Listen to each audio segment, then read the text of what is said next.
A year ago at Daytona, the international driving lineup of Max Angelelli, Wayne Taylor, and Emmanuel Collard drove their Pontiac Riley sports car to victory in the Rolex 24 at Daytona. Today, they will attempt to defend that title against a 66-car field packed with international racing luminaries representing 61 individual championships. Welcome to the Rolex 24 at Daytona. It's time to start. Ready, go. Dan Wheldon, 2005 IndyCar Series champion. Hurley Haywood, 5 times winner of the Rolex 24 Hours of Daytona. Paul Tracy, 2003 Champ Car World Series champion. Butch Leitzinger, 3 times Rolex 24-hour champion. Jimmy Vasser, 1996 Champ Car champion. Andy Wallace, 3 times Daytona 24-hour champion. Scott Dixon, 2003 IndyCar Series champion. Ready, go.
For some people, winter is a time of rest and reflection. But for racers and their fans, it's a time of preparation and anticipation of a new racing season that arrives every January with a gathering of the worldwide racing clans at the World Center of the Sport. Speed is proud to welcome you to live coverage of the 44th annual Rolex 24 at Daytona, opening round of the Grand American Rolex Sports Car Series presented by Crown Royal Special Reserve. Welcome to the new racing season 2006, and there is much that is new to tell you about. And appropriately enough, a new combination of car and engine will lead the field to the green flag for the 44th annual Rolex 24. Here's Calvin Fish. Well, Bob, the talk of the paddock all weekend long has been the pace of the number 23 Alex Job Racing Porsche Crawford. Now, Lucas Luhr took the car to the pole position, and he'll share it this afternoon with both Mike Rockenfeller and American Pat Long. Now, Pat, the pace is certainly there, but does the car have the durability to make it 24 hours and ultimately make it here to victory lane today? I think so. Porsche's got a proven track record at this race and in endurance racing, so I'm as confident as any driver out there. Obviously, it's hard to predict what's going to go on in a 24-hour race, so I think we're all up against this famous 24-hour Daytona. All right, Pat, good luck. Well, it's certainly a star-studded field here this weekend. For more on that, let's go down to Brian Till. Well, Calvin, you talk about stars. They got plenty of them down here at the number 2 Crawford camp at Howard Boss Motorsports. Road race veterans Alan McNish, Jan Lammers, but then the stars that the people over here will recognize, Danica Patrick and Rusty Wallace. You're supposed to be retired, man. You came back to play, and this is the longest race you'll ever run. Well, I told everybody I was retired after the year was over in NASCAR Next to Cup racing, but I told them all I wanted to run the 24-hour. When they finally closed the record books on Rusty Wallace's career, I want the 24 to be included, and my gosh, I never thought I'd have a team like this. Callaway Goff, 2 great road racers, Danica, so I'm real happy. It's quite the team down here. He said Callaway Goff has probably never played with a foursome like this, guys. Absolutely not. Thank you, Brian. Hello, everyone, and welcome to the opening round of the Rolex Sports Car Series presented by Crown Royal Special Reserve. I'm Bob Varsha. The NASCAR season arrives in a couple of weeks. The IRL IndyCar season a month from now. The Champ Cars 2 weeks after them. But all 3 reigning champions from those series and many of those series' top stars are here today in Daytona to take on the unique challenge of the 24-hour sports car odyssey that is the Rolex 24. Joining me to help bring it to you, a couple of men who have raced and won here before. David Hobbs, Dorsey Schroeder.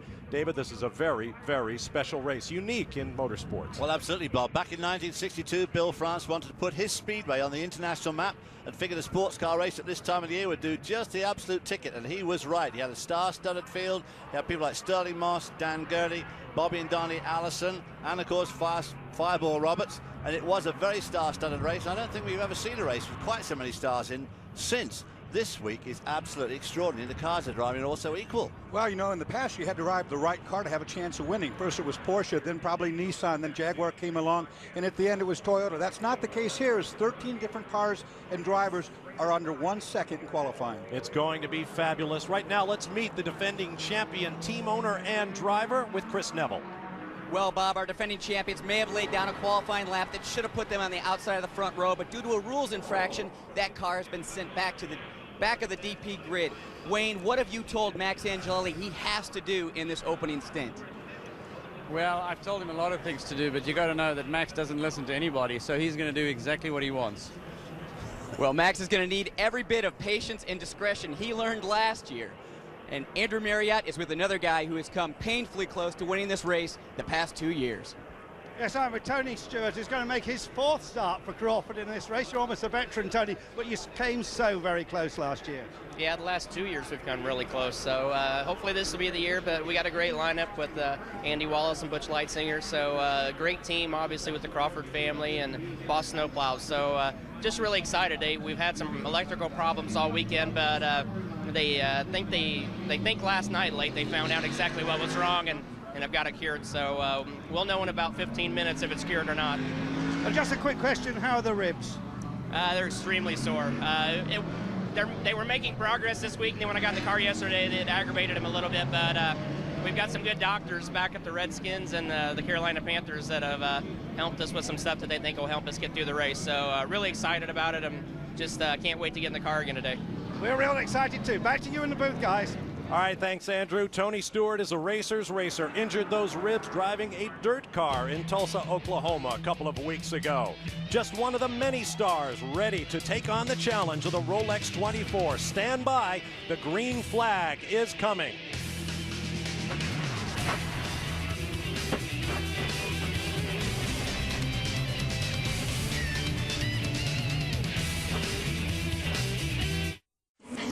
Speed coverage of the Rolex 24 at Daytona is presented by Crown Royal Special Reserve. Be a champion. Drink responsibly. Brought to you in part by Rolex, a crown for every achievement. And powered by Pontiac, winner of the 2004 and 2005 Rolex 24 at Daytona. Welcome back live here on Speed under a beautiful Central Florida sky. Great weather ahead. The starting grid is rolling across the top of your screen. A record lap from Luhr of Monaco in that brand new for 2006 Porsche Crawford engine and chassis combination. Let's turn to our Porsche keys to the race, gentlemen, beginning with preparation. Well, that preparation is not just the car, it's also the team to take care of anything that might go wrong during the next 24 hours. Leave ego in the motorhome. That, of course, is what Wayne Taylor was saying about his co-driver, Max Angelelli. Sustained concentration. These guys are going to be in traffic for 24 hours. You can't blink an eye. And, of course, the final one, patience. You've got to be patient in a race like this. It isn't going to all be won in the first 5 minutes. Turn one, lap one, you have to be patient. With a quality field like this, you hope they'll make it through turn one, but we can't promise anything. Luhr and Scott Dixon across the front row as they head for one. The race cannot be won in turn one, lap one, but watch how many guys might lose it here. Look how many of them might try. Where's somebody going down the outside now? And that's just the upper half of the field, the Daytona prototypes. This is a two-class race. The GTs are coming on a start of their own. When you look at this incredible field of DP cars, I mean, this is a whole race in itself, really. 30 cars out there. Luhr takes the lead through the International Horseshoe. Scott Dixon right behind him. All on cold tires right now. You have to be a little bit fragile for a lap or so. As you mentioned, Dorsey, very, very evenly matched field, despite the fact that we had 5 different car and engine combinations in the top 6 slots on the grid. It's a much tighter start than I thought we were going to get. I think everybody's had a good talking to. Yeah, very little bodily contact there. Some jogging around going into turn 6 down there, up onto the Now here comes the GT field. 36 cars in all, representing Porsche, BMW, Ferrari, Corvette, Pontiac, and more. These Group 2 are also very, very competitive, very evenly matched, and of course that's going to make passing people, especially at night, very difficult as the field gets jumbled up. The guy out front on pole, Wolf Henzler of Germany, a Porsche Super Cup champion, and this his second consecutive pole for the Rolex 24 in GT, driving a Porsche 911 GT3 Cup car. Right behind him, of course, is his teammate. Andrew Davis, the second car from Taffel Racing in Georgia. Once again, the starting grid for the class. That's that left-hand kink in the infield there. There's a little bit of a dip in the middle of it. It's quite a difficult corner, that, to take. Coming around to complete lap 1. Lucas Luhr leads Scott Dixon, the 2003 IRL IndyCar champion from Australia. This is the way you want to start your race out. You get yourself slotted in with someone that you feel comfortable riding with or driving with, and run at a pace that doesn't hurt the car or put it in jeopardy. Let me correct myself. Dixon is from New Zealand, Australian born. He calls himself a Kiwi. Don't say that about a New Zealand, I'll go mad. Well, exactly my point, Hobbo. There you get that international horseshoe. It's very flat in the road, as you can see, falls off towards the end. Whoop, there we go, the spinner. We've heard that this car has been smoking. You see it right there, smoke coming out from the underneath. It's an oil leak, obviously. Stefan Johansson, a guy that we really thought was looking pretty strong in this race. Now, what's bad about that is this is lap 1. The remainder of this field are going to come upon a very slippery racetrack. They had a problem in practice. I was talking to his co-driver, Tommy Erdos, yesterday afternoon. They'd put their race engine in, and they had the wrong thrust bearing on the end of the crank, and they had to take it all out and put an untried engine in. Not looking too good there. Hopefully it's just an oil line that somebody hasn't tightened up. Calvin Fish has more on that.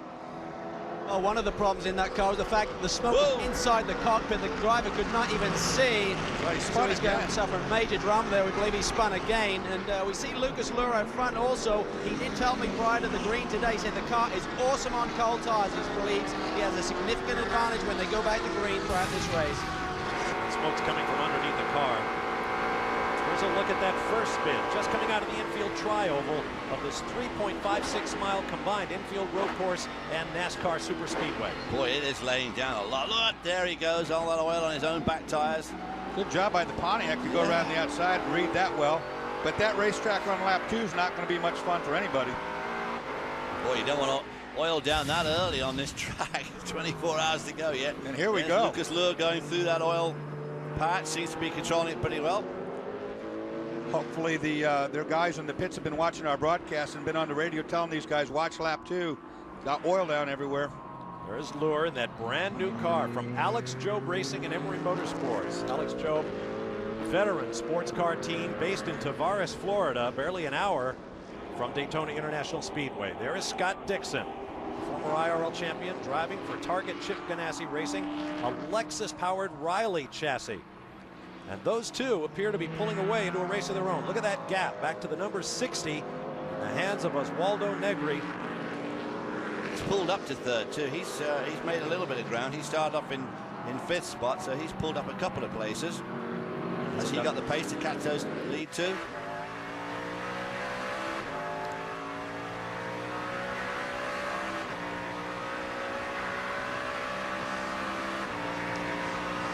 See that west banking, the shadow coming down, that gets very confusing later on this afternoon. You'll see around about 5 o'clock that is really, really dodgy around there, and particularly bad coming onto the tri-oval here under our booth.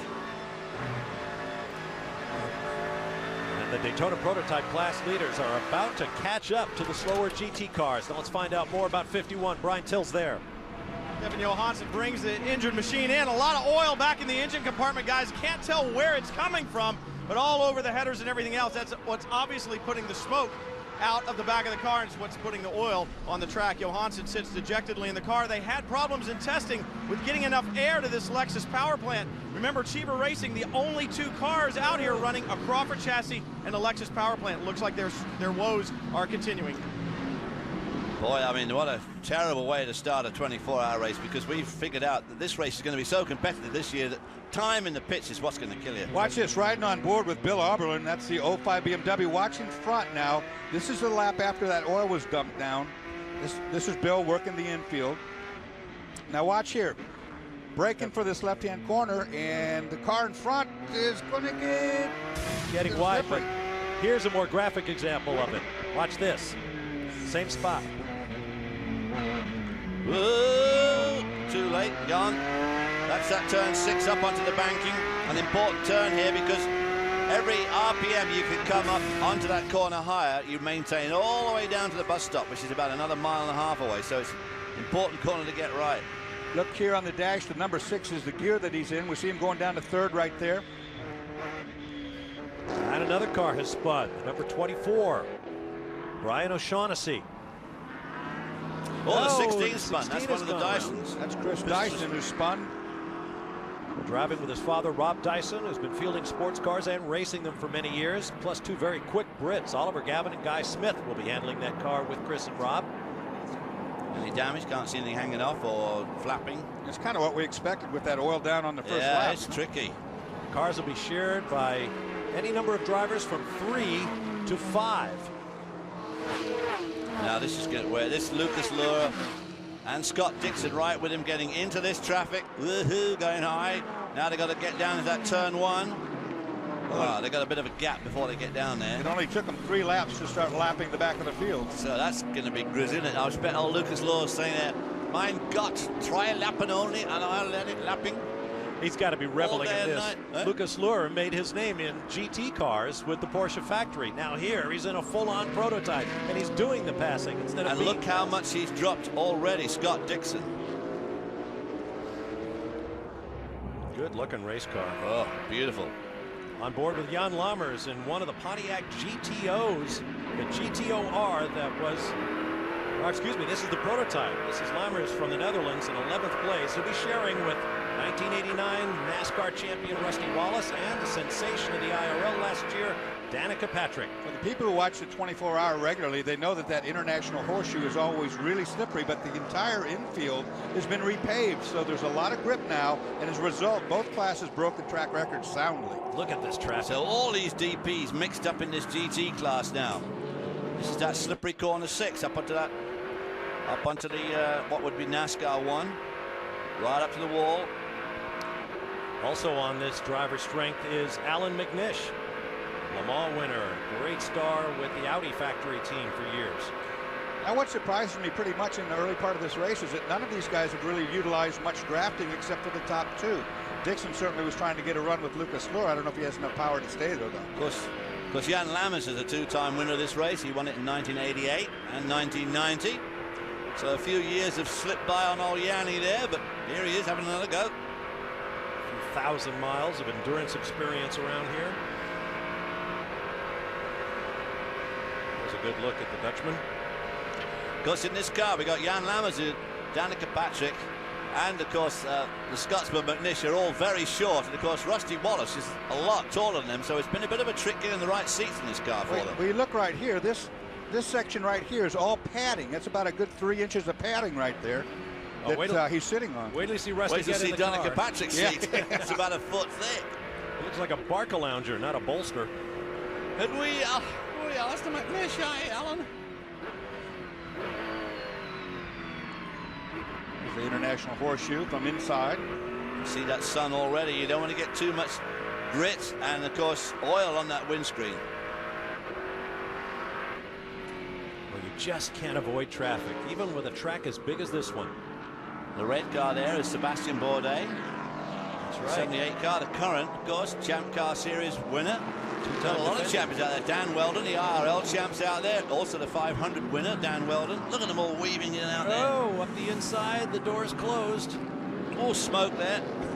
Now these guys will have an advantage to take advantage on the banking for a multi-car draft, something we haven't seen much, but they have no choice about it right now. Yeah, the guy at the back will be doing 200 when he gets down to the bus stop. Now the drivers are briefed to hold their line. The slower cars, just hold your line whether you're going high or low. Hopefully not high on the banking, but whatever you do, don't start Just weaving look around. at them as they come down, sorting themselves out for that bus stop. Because there is a GT car that's running, like you just said, right in the middle of the road there. And that's one of the places where you can get caught off because that's where the closing rate is the greatest. There's a Ferrari. It's that Ferrari. It's already tagged the wall a couple of times this weekend. And just not been much help there. So wandering down the middle of the road, we don't need that, chaps.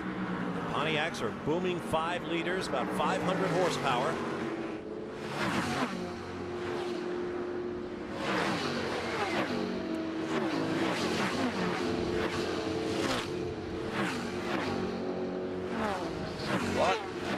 At the end of qualifying, we had 5 of these Daytona prototypes on the same 10th, 44, 9 and change.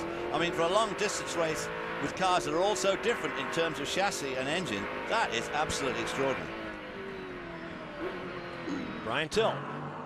Guys, you're talking about working traffic right now. It should be pointed out, and you talked about Lucas Luhr being a GT driver, but so is Mike Rockenfeller and Patrick Long, all 3 drivers in that number 23 Porsche Crawford. I talked to Patrick Long about it, and he said, I think it actually gives us an advantage because we understand what the GT guys are going through. We understand where they need to place the car and how we can get around them a little bit easier. That may actually be an advantage for those guys.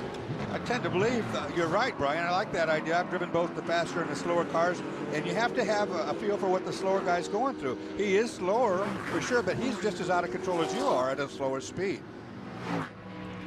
Well, I mean, the first 4 or 5 years that I did any long distance racing, I started at Le Mans. Well, I started here in 1962 driving a Jag XKE, and I went to Le Mans that year in a Lotus Elite. And all those big front engine and rear end, just starting the rear engine Ferraris, I mean, they come rocketing by, and it does give you a lot of it gives you a lot of experience to fall back on when you're in the quick car. There's a new entry in Rolex Grand Am Racing this year. The Lowe's-sponsored Pontiac Riley in the hands of Adrian Fernandez, who is sharing this weekend. And of course, the general manager and part owner of that team is Tom Anderson, who worked on my Formula 5000 car back in '73, and John Dick, who made me win the Trans Am Champion in '83 as their chief engineer. So, former Champ Car star Mario Haberfeld will be driving the full season with Adrian Fernandez. They're being assisted this weekend by another IRL champion, Scott Sharp, who also has a couple of Trans Am titles under his belt. You see the red 99 is Alex Gurney, son of Dan Gurney, who has won here, trying to follow in his father's footsteps. Well, of course, his father won the first one 44 years ago this weekend. 1962, a 3-hour Daytona Continental. Star-studded lineup that included our own David Hobbs. Of course, Yes, Dan Gurney also won as a team owner here with those fabulous Toyota turbocharged Eagles. My first overseas race was right here at Daytona in 1962. For right now, it's Lucas Luhr dominating by nearly 5 seconds over IRL champion Scott Dixon. Paul Tracy, former Champ Car titleist, now up to 3rd in Daytona prototype and overall.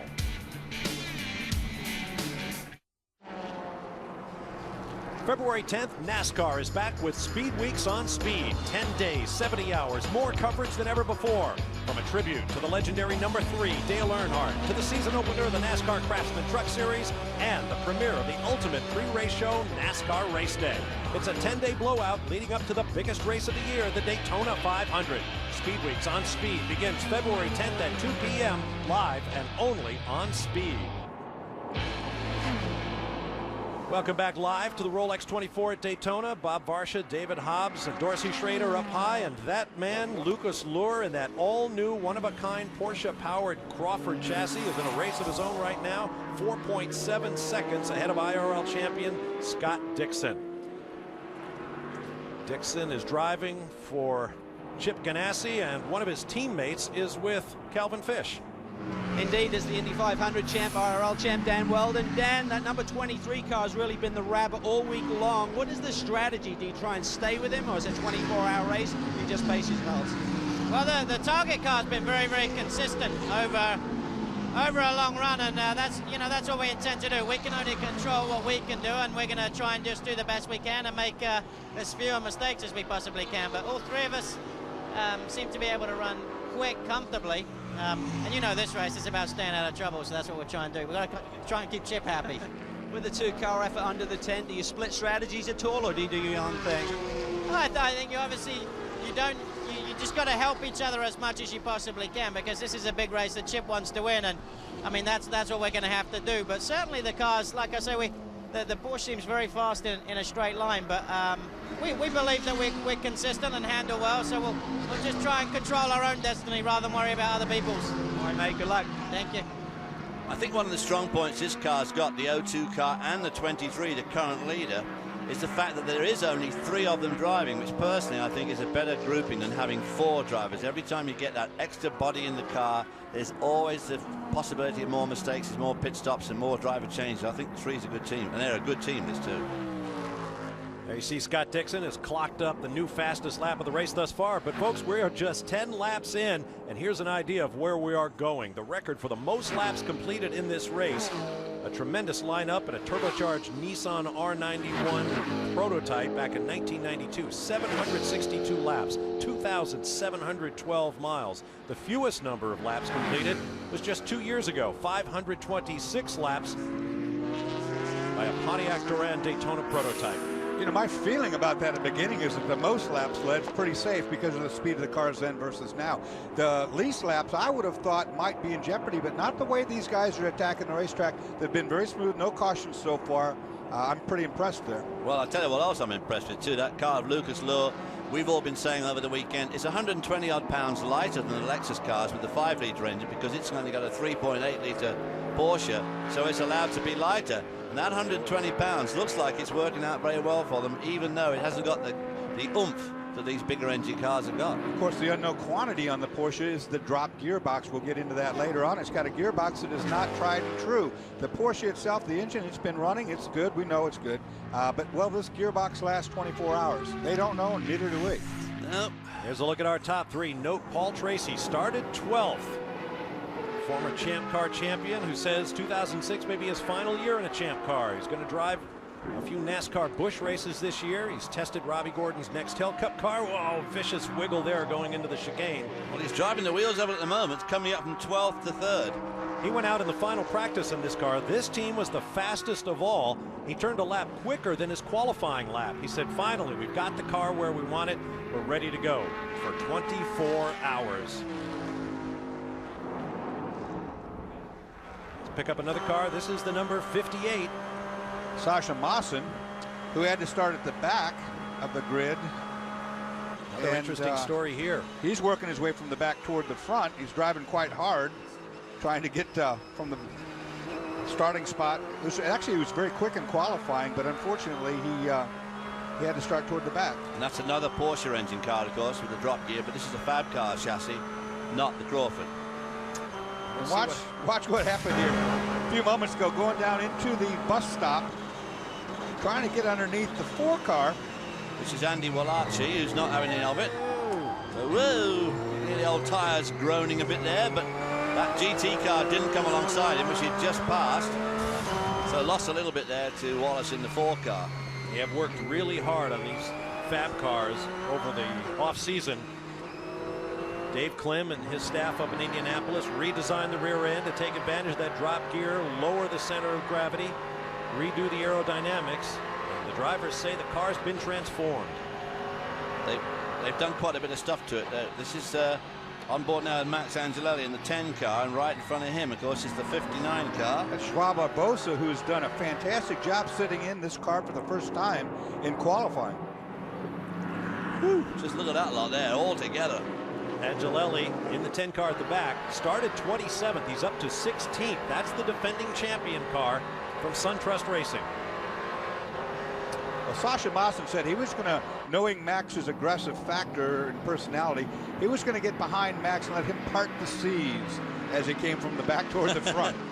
Max is one of those guys who's a little under-rehearsed in the patience department. He wants to pass, and he is going to. So, well, Barbosa actually in the 59 car is slipping backwards. He qualified 10th, and he is now down to 15th, I think. Of course, no surprise, our biggest mover is Max Angelelli. We expected that to happen. He's picked up 11 positions so far. Andy Wallace is still down in 20th in the number 4 car. His co-driver, of course, is going to be Tony Stewart, who we saw earlier on at the top of the show. They're not coming up to the field like I thought they might, but on the other hand, 24 hours, there's plenty of time to go. And everybody's got their own game plan. I mean, a lot of guys... Angelelli thinking of going down the inside of Barbosa, has a second thought about it. These guys all have their own strategies of how they want to play out the speed of this race. Most people tend to want to ride during the day and try to go quicker at night. It does less damage to the car when it's cool. And of course, all these cars are on Hoosier tyres this year, so the tyres, you don't have any differences between the tyres, so they've all got the same tyre on.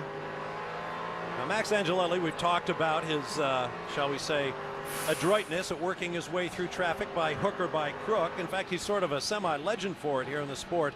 So we went right to him and asked that question. How good are you? And if you're not the best, who do you think is?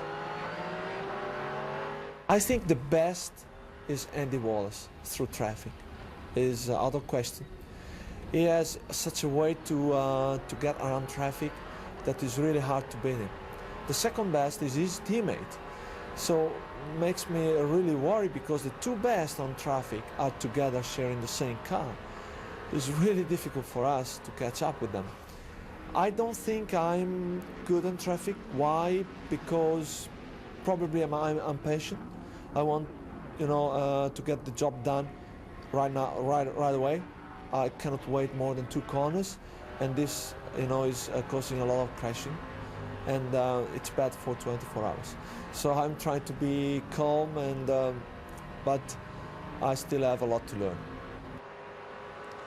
Well, they got his name Maxi Axe because of his demonic braking under people. He just absolutely just slams it into places. Oh, Wayne got his fingers crossed there. Oh, Max Angelelli there, desperate to get around the 59 car.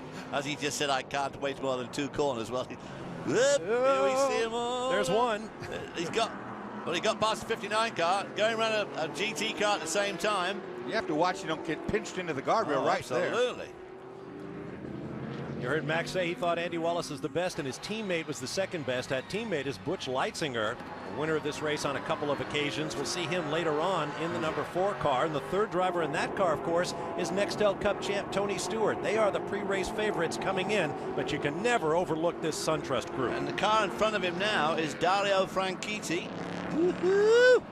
Oh, he slipped under the back of Dario. Dario and his brother Marino are driving from Scotland, along with, of course, Milka Duno. Of course, Max has a lot more experience. Here he goes down the inside. Dario's going to let him by wisely, I hope. In this type of car, Max he's the man. He's been in that car with that team, and he knows what he's doing. Only at the Rolex 24 will you get this kind of lineup. Max Angelelli chasing Dario Franchitti. Ahead of him, Christian Fittipaldi. Ahead of him, Sebastian Bourdais, Alex Gurney, Jan Lammers, Ryan Dial, Bert Frizzell, Adrian Fernandez, Memo Gidley, Oswaldo Negri, Scott Pruitt, Paul Tracy, Scott Dixon, Lucas Luhr. From Max to the front. I'll tell you what, you will not find a more star-studded field than this anywhere in racing in 2006. There's a look at your top 5 in the overall and the DP class with the time gaps. Dixon closing up on Lucas Luhr. We may have a battle for the overall lead before too very long. We'll take a break and return live to Daytona.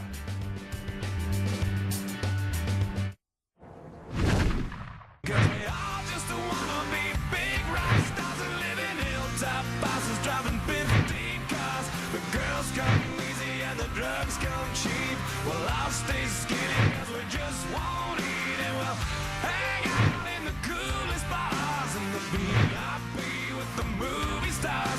Every good gold digger's gonna wind up there. Every playboy bunny with the bleached blonde hair. And we'll hide out in the private rooms with the latest dictionary and today's zoo.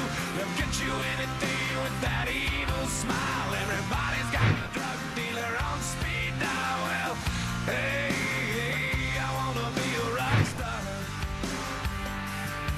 We're gonna sing those songs that offend the senses. Gonna pop my pills from a best dispenser. Just like the driver lineup in the 44th running of the Rolex 24 at Daytona, the history of Victory Lane at this great race was an absolute who's who of motorsports. From Dan Gurney in 1962 to last year's winners, Wayne Taylor, Max Angelelli, and Emmanuel Manu Collard of France. Let's get down to the pit lane. Chris Neville. Bob, down here with Jimmy Vasser, who's co-driving with Alex Gurney in the 99 Gainsco machine. Jimmy, we're hearing right now that Alex is saying the motor's a little bit soft. Yeah, we blew the motor in the warm-up, our race motor, which was really good in 3 laps, and so we had to go to a backup that's a little bit off, I think. But also he has some understeer. We had a little bit more wing, a little bit bigger. Ironically, a Gurney Gurney flap. So we're gonna first stop. We're gonna take the Gurney flap down. Should help the understeer, give a little more straight line speed. Is this gonna hurt you guys overall? Or are you gonna be able to try to go for the win like you did in '92? Yeah, I need to get a Rolex watch. Last time I won, we got a hat in the Camel Lights class. So, you know, this is a long race. Everybody's all amped up. You want to run up front, but I think in the big picture, you know, we're still looking good. Well, this team ran so strong last year, and they're looking hopefully to do well at this first 24-hour race for them.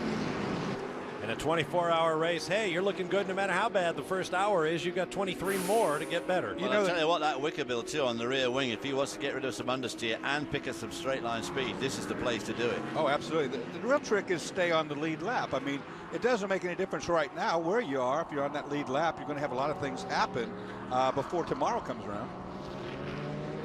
And as Jimmy laughed, calling it a gurney flap, of course, that's what it is. It was put in place when Dan Gurney was racing, before going on to being a great car constructor and championship winning team owner, and his son Alex is co-driving with Jimmy Vasser along with Bob Stallings, Max and Angelelli coming Jr. up to the 39 car with Christian Fittipaldi behind the wheel. That's Eddie Cheever's car. We've got a yellow flag.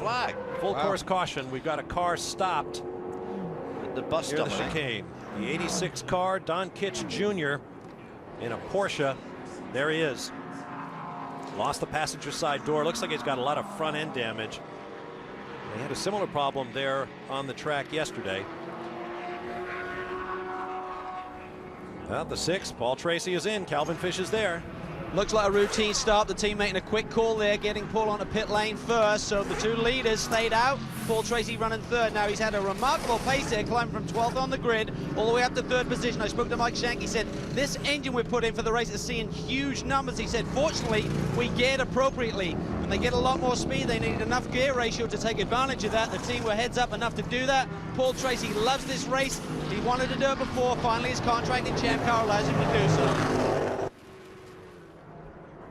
The 60 car. Guys, I just ran down to the 01. Scott Pruitt in this machine, brought it into pit lane 2. Got lucky there and came in behind the 6 car, so a couple of these cars got lucky with that caution. Fuel and tires, and Pruitt's going to be back out. The first of what's expected to be 30 pit stops, and look at the kind of traffic we've got in the pit lane. Well, of course, the other thing about this pit lane is that, as you'll see as the day rolls on, most of these pits is only 16 single pits. All the other cars have to share a pit. There's Andy Wallace.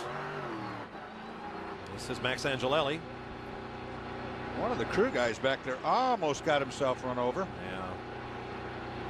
I tell you, if we'd been betting men, I think we'd have all lost a lot of money, because we were all figuring there'd be a caution flag by about halfway around lap 1, let alone lap 18. And That's a much pretty more good. serious one than what And this is. Really, it's a bit of a nothing, bit of a nothing yellow flag, really. Max the Axe takes the number 10 SunTrust car back on track. Let's go to Chris Neville. Yeah, Bob, Max brought that SunTrust machine to pit lane. This is one of the teams that only put fuel in that car, so they're just trying to make up some track position. 30 pit stops, 30 sets of Hoosier tires, the spec tire for the series. One compound that all of the DP teams are using. The GT cars have their own. There's Andy Wallace. You know, they've struggled with this car all weekend long. This is one of the perennial favorites down here, and they've just not been able to get this car sorted out. I mean, they've had alternator trouble, steering rack trouble, one thing after the other. It's just been niggling. That's basically the factory car from Crawford Race Cars. Max Crawford and his team there putting that effort together. Well, they have come so close to winning this race before. Absolutely, and of course his daughter Catherine, who looks like she's just got out of school, of course has got so many letters after name you can't keep up with it. She is the chief engineer on that car. Working with her husband, Andy Wallace. To Calvin Fish. The number 28 car, Michael Valiante, was in as the second of the Findlay Motorsports entry. So for some of these teams, a lot of new crews. These guys ran one car last year. They're now running 2, so they're putting together new crews. They have to gel. And when the pressure's on, they practice this stuff in the race shop. But when the pressure's on in a race, they had a few little bobbles there. I'm sure they'll work things out and try and get on track here. You see what happens is that big old lead that Lucas Luhr ran out there some 4 or 5 seconds means nothing now. So how hard was he running the car to obtain that lead? As he heads back to track, let's hear from another car owner / driver with Andrew Marriott. Yes, the former Indy 500 winner with me here. You pulled the race suit back on, Eddie. Have you enjoyed that? I haven't even gotten the car yet, but yes, I think so. It's a great race. It's a difficult race. We've worked very hard to get here with 2 cars. The 51 car, unfortunately, has an oil line that worked its way loose, so we're trying to get that back on track again. But so far, so good. Long time since you raced Jaguars in World Touring Car, World Endurance races, but you had a great time in that. I did. We won 10 races over a 2-year period. I really like endurance racing, but most of all, I like what Grand Am is doing here. With Crown Royal support, we've got a great entry here, so we'll see how we fare. But it is our first race in a very long time in endurance, so a long way to go still. Long way. Thanks very much, Eddie. Interesting to see Eddie Cheever in the purple and white uniform, because those were the colors of the old silk-cut Jaguars for Tom Walkinshaw back in the day. Speed's coverage of the Rolex 24 at Daytona is brought to you by Rolex, a crown for every achievement. By Hoosier Tires. And powered by Pontiac, winner of the 2004 and 2005 Rolex 24 at Daytona. Lucas Luhr, the leader here at the Rolex 24 of Daytona, brings his car to pit road underneath the full course caution. Routine maintenance down here, 4 new Hoosier tires and fuel. We'll have to find out, why did they wait so long to come to pit road? Was it strategy, or did they just get caught out by the pace car, guys? I suspect, and we are told unofficially, that they were past pit in when the yellow came out. They had to hold their position for 1 full lap once they were picked up by the pace car. There they go. We'll see where they wind up in the serial. We expect the green this time by as we welcome you back live to Daytona International Speedway, opening the 2006 racing season with the Rolex 24 at Daytona. I'm Bob Varsha with David Hobbs and Dorsey Schroeder, Calvin Fish, Andrew Marriott, Chris Neville, and Brian Till down in the pit lane. Lee Diffie will be rejoining us here at Speed. He'll be taking over my chair a little bit later on. And there is the number 86, a Porsche from Team Seattle. This is a fundraising effort, as they have been for 10 years now. They've raised nearly $2 million for Seattle Children's Hospital. But Don Kitch Jr. and his teammates Chris Pennington, Don Gagne, and Chris Pallas have had their share of problems. This was yesterday in practice. Braking for the bus stop, and something not going quite right, which is one thing, but just now, watch. It's an absolutely identical, it just veers off to the there right. There goes the door. The door's Door. Too much rear brake or well, something? it could be rear brake. I would think that too, Bob. You're up on an angle. You're not completely flat there. You're on some banking. If it locked the brake at the rear, it turned it nose into the wall there. See Don Kitch surveying the damage. Meanwhile, we go on board with our race leader. You see the time remaining in this 24-hour race at the upper left. There's the running order in the GT class, passing across the top of your screen. Let's go down to the pit lane and hear from all of our reporters, beginning with Brian Till. Bob, during that full course caution, Wolf Henzler in the number 72 Talbot Racing Porsche came to pit road. Routine maintenance for them, 4 tires and fuel. But I did notice a scuff on the right front of that Porsche, so they've already been doing battle on the racetrack. I also checked in with Alex Job, who is the car owner for Lucas Luhr, that Porsche Crawford that was leading. I said, why didn't you come earlier? Did you get held behind the pace car? And he said, no. You'll have to ask our strategist. He said to keep it out. I'm not sure why, but that's what we did. Calvin? Well, they decided to stay out, but certainly both the leaders, the 23 and the 02, did get caught out a little bit there, Brian. They had passed pit in when it went yellow. So the first car that was able to make that first pit stop was the number 6 of Paul Tracy. So they're a little bit unlucky there. I am surprised, however, that the 23 did wait those extra couple of laps and lose some track position. Let's get ready for green, Bob. Absolutely. Pace car comes off. Another car heads for the pit lane, one of the GT Porsches. We will go green after our first full course caution of the 44th Rolex 24. 23 laps in, hundreds and hundreds yet to come. Well, I tell you what, that has been a severe blow to the 23 car. And it's exactly what you said, Dorsey. You know, it doesn't matter. In his first stint there, you are 4 or 5 seconds in front. Now he's languishing down in about 30th. And that, you know, the strategist business, I don't buy. I think they made a mistake. Well, of course, if it had gone by... Whoa! That's the number 6 car. That's Paul Tracy still in that car. And the number 2 car of Jan Lammers, neither of whom is going to give either of the other. I was going to say, a couple of fairly headstrong individuals right there. Jan Lammers chose the wrong target there. There's just not that much room to be going side by side through some of those corners. No, I mean, the oval racing fan, that your NASCAR fan doesn't understand that in road racing you can't just go around these corners side by side like you can on the high banks. And yellow flags seem to breed yellow flags, don't they? I mean, you get these restarts, everybody's fired up, the adrenaline's pumping, and you want to make up positions. Next thing you know, tires cool down.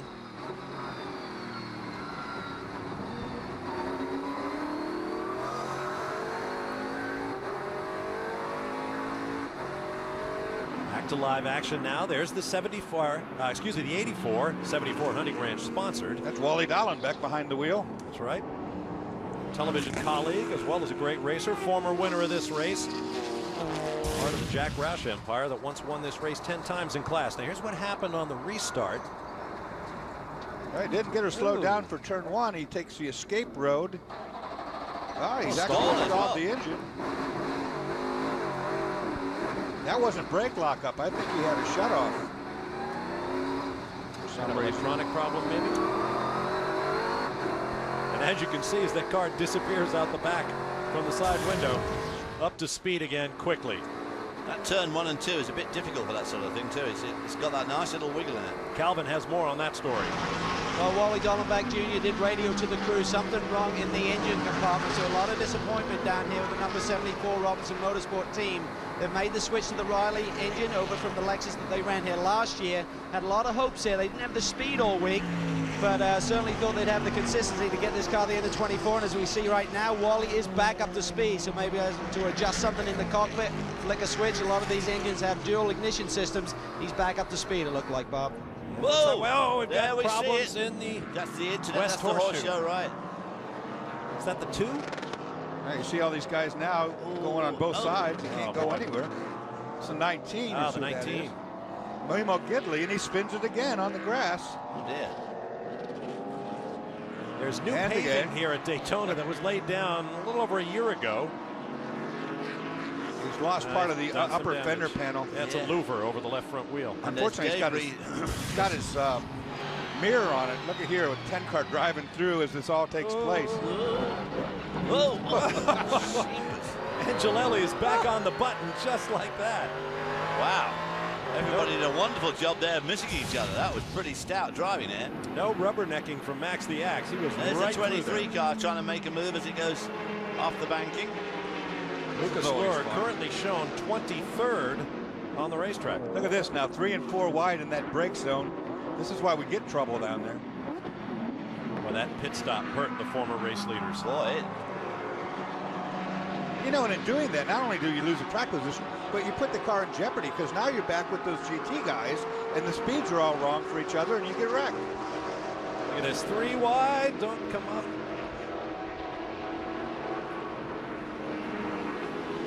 Oh, that piece of bodywork flapping in the breeze, that could ruin somebody's afternoon. Is he going to keep going or is he going to come in? It looks like he's going to keep going. It's not going to hurt the car short of the fact that the mirror is hooked to that. And of course the mirror's glass, so when it flies off, it's going to break somewhere. Memo Gidley does not opt for the pit lane. He stays out around the outside in 1. This corner is, as you mentioned, David, that's a lot narrower than it looks right there.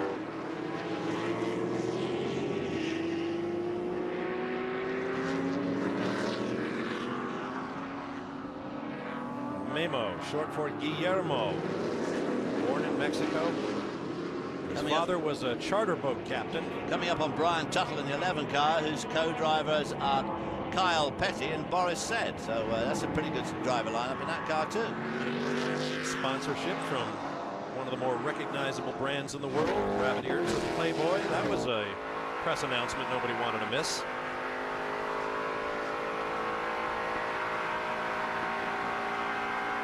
Top of the hour, closing up on the end of our first hour of live speed coverage of the 44th annual Rolex 24 at Daytona. You ride with Andy Wallace. As Dorsey Schroeder mentioned, they have had their hands full, currently running 18th. And when a guy like Andy Wallace, who has won all of the world's greatest endurance races, when he's having trouble, you know there are serious problems there. Now we keep talking about star power. Here's a look at the NASCAR notables who have come here to race the Rolex. Rusty Wallace, who has come out of retirement just and specifically for this race. Ted Christopher, son of Barefoot Bob, excuse me, the modified legend from the Northeast. I was thinking of Bob McCready there for a second. Randy LaJoie is here this weekend. I asked Randy what he hoped to get out of this race. He said, I just hope to finish without having to use a snorkel back there on Lake Lloyd.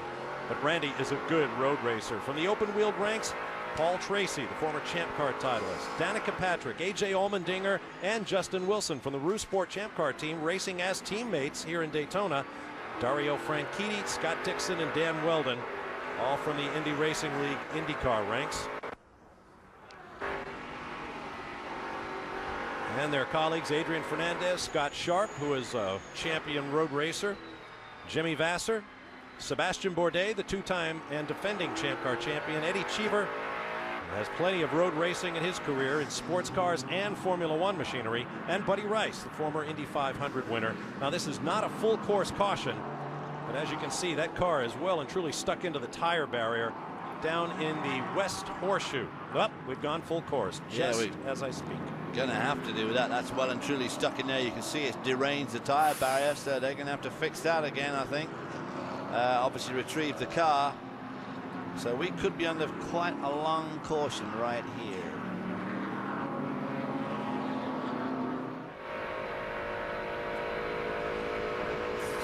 On board with Jan Lammers, who a moment ago was the race leader, but he has now been supplanted. Paul Tracy, the thrill from West Hill, has brought his team from 12th at the start all the way to the lead by a handy 5.3 seconds over Lammers and João Barbosa. Andrew Davis leads the GT class. We'll be back.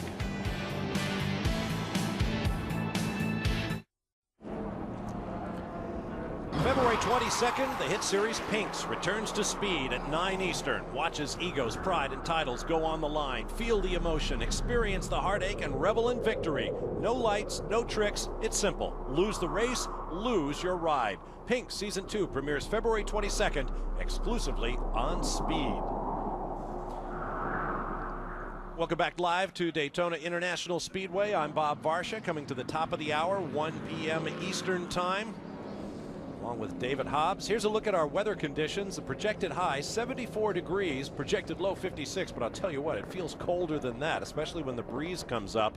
And the sunset and sunrise tell you something very interesting about this race, as opposed to, say, the 24 hours of Le Mans, David. Absolutely. You get a lot of darkness here, as you can see, nearly 12 hours of it, whereas, of course, at Le Mans, you only get about 5 hours of dark.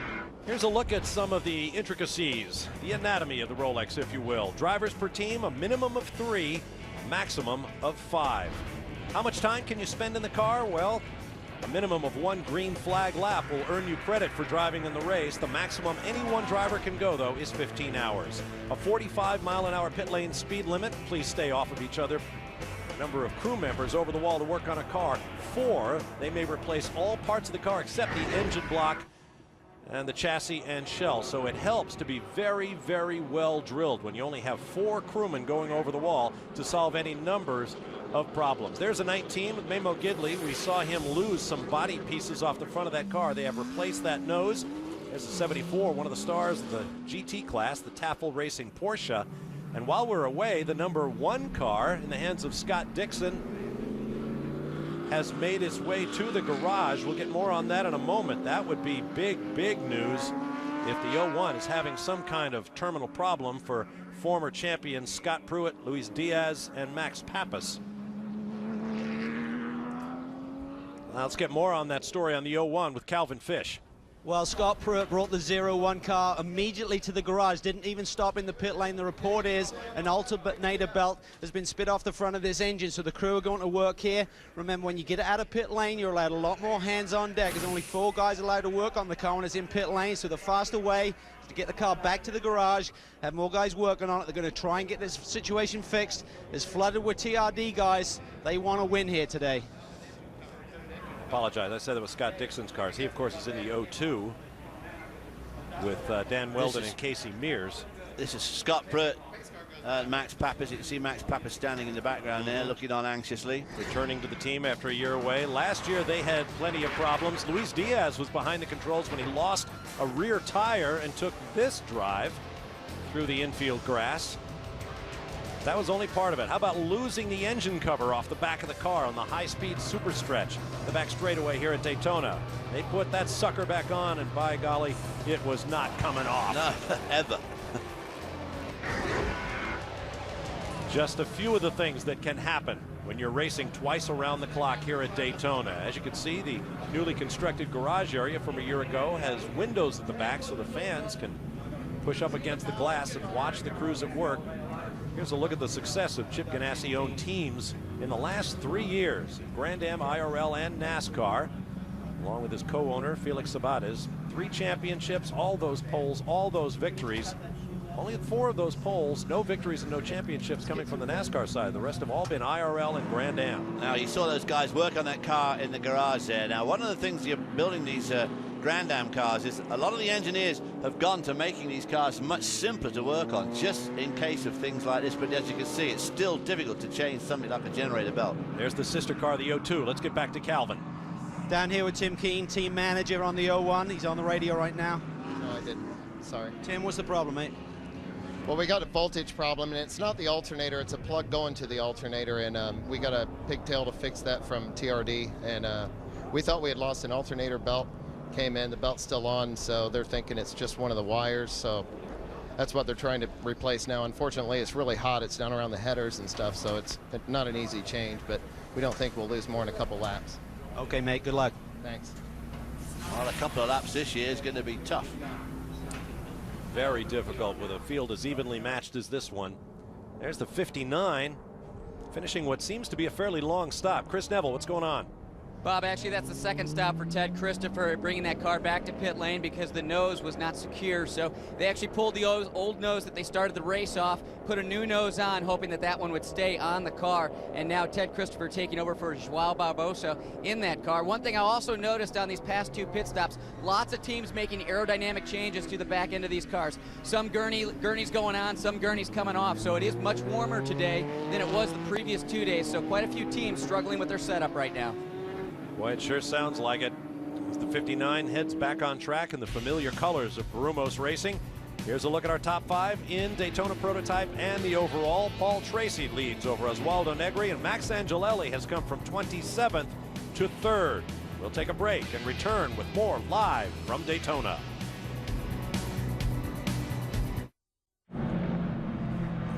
Strategy always plays a part in winning at the Rolex 24 at Daytona. Tafel Racing leading in GT right now, splitting their strategies on this last 2 full course yellows. The 72 car came in on the first yellow. The 74 car, while leading, came in on this second yellow. For more on Daytona Prototypes, let's check in with Calvin Fish. Well, there's a lot of crowd here on the infield. A lot of them are coming to see this young lady, Danica Patrick, star from the IRL. What are your first thoughts of driving a DP car this weekend? Obviously a different animal for you. It's actually a lot of fun. The car is, you know, it's a fairly straightforward car to drive, but with, you know, all the driving that you do, it's so easy to make one little mistake or be a victim of a mistake. And so, as everyone, and I've been watching some of the telecasts, you know, you just can't make that mistake. So, but I'm excited to drive the car. The car seems to be pretty good right now, pretty fast. You have to be careful with it, but when aren't you careful with the car? Jan said the car's good after the opening stint. Yeah, he said it was real good. He said that like I said, the car was fast, but you just have to be mindful of you know, going offline and picking up debris and stuff. So. All right, good luck when you get in today. Thank you. All right, thanks very much, guys. Brian Till, Calvin Fish down in the pit lane. I'm Bob Varsha with David Hobbs up top. We are about to go green after our second full course caution. We kick off our second hour of 24. Well, that car now, that number 2 car, is down in 21st after these the cautions and the shuffling around.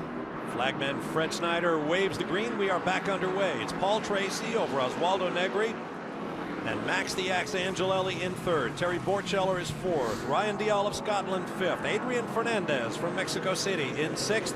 Dario Franchitti 7th. Scott Dixon now 8th.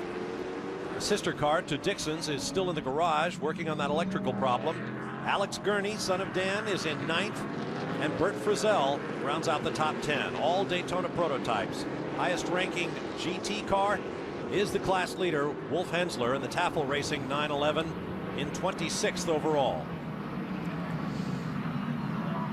And there is Max Angelelli in 3rd spot, who, as you said, came up from 20th after the qualifying. He did remain patient, worked his way through the field. The pit stops worked to their advantage, and here he is trying to snag 2nd spot away. On board the 2nd place car, Oswaldo Negri. sharing with Mark Patterson and the Champ Car drivers, A.J. Allmendinger and Justin Wilson. Patterson and Negri will be the regular drivers in this car. And Michael Shank Racing during the full Grand Am Rolex sports car season. As we see a shadow on the left. Nope. Negri keeps Max behind him. Justin Wilson, of course, one of the drivers in this car, very tall Englishman. Had a good year in Champ Car last year with his teammate A.J. Allmendinger, who hasn't done any racing with a roof over his head before. Some smart Alec this morning said only when he turns upside down, but he hasn't actually driven a car with a roof on it.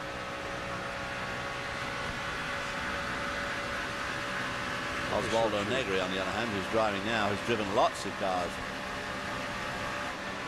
Let's hear from the team owner with Calvin. Well, I don't think there's a prouder guy down here on pit lane than this guy. Mike Shank has to feel real good. It's only an hour in, but to see both cars running up front. Both cars are real good. I think what you're seeing right there is some good old Lexus horsepower right there. The cars are running super strong in a straight line right now. Trying to keep the range on these two boys is almost pointless. They're out here to race. We'll wind them down a little bit as the sun starts coming down. We keep this thing in the top 10, and both cars could finish on the podium. We'll see. I know Paul was over the move. He really came through the field, 12th on the grid, up to 3rd, and just attacking the field. But the engine numbers that you're seeing on the telemetry are remarkable. Is that just what you expected from this race engine, or is this a surprise?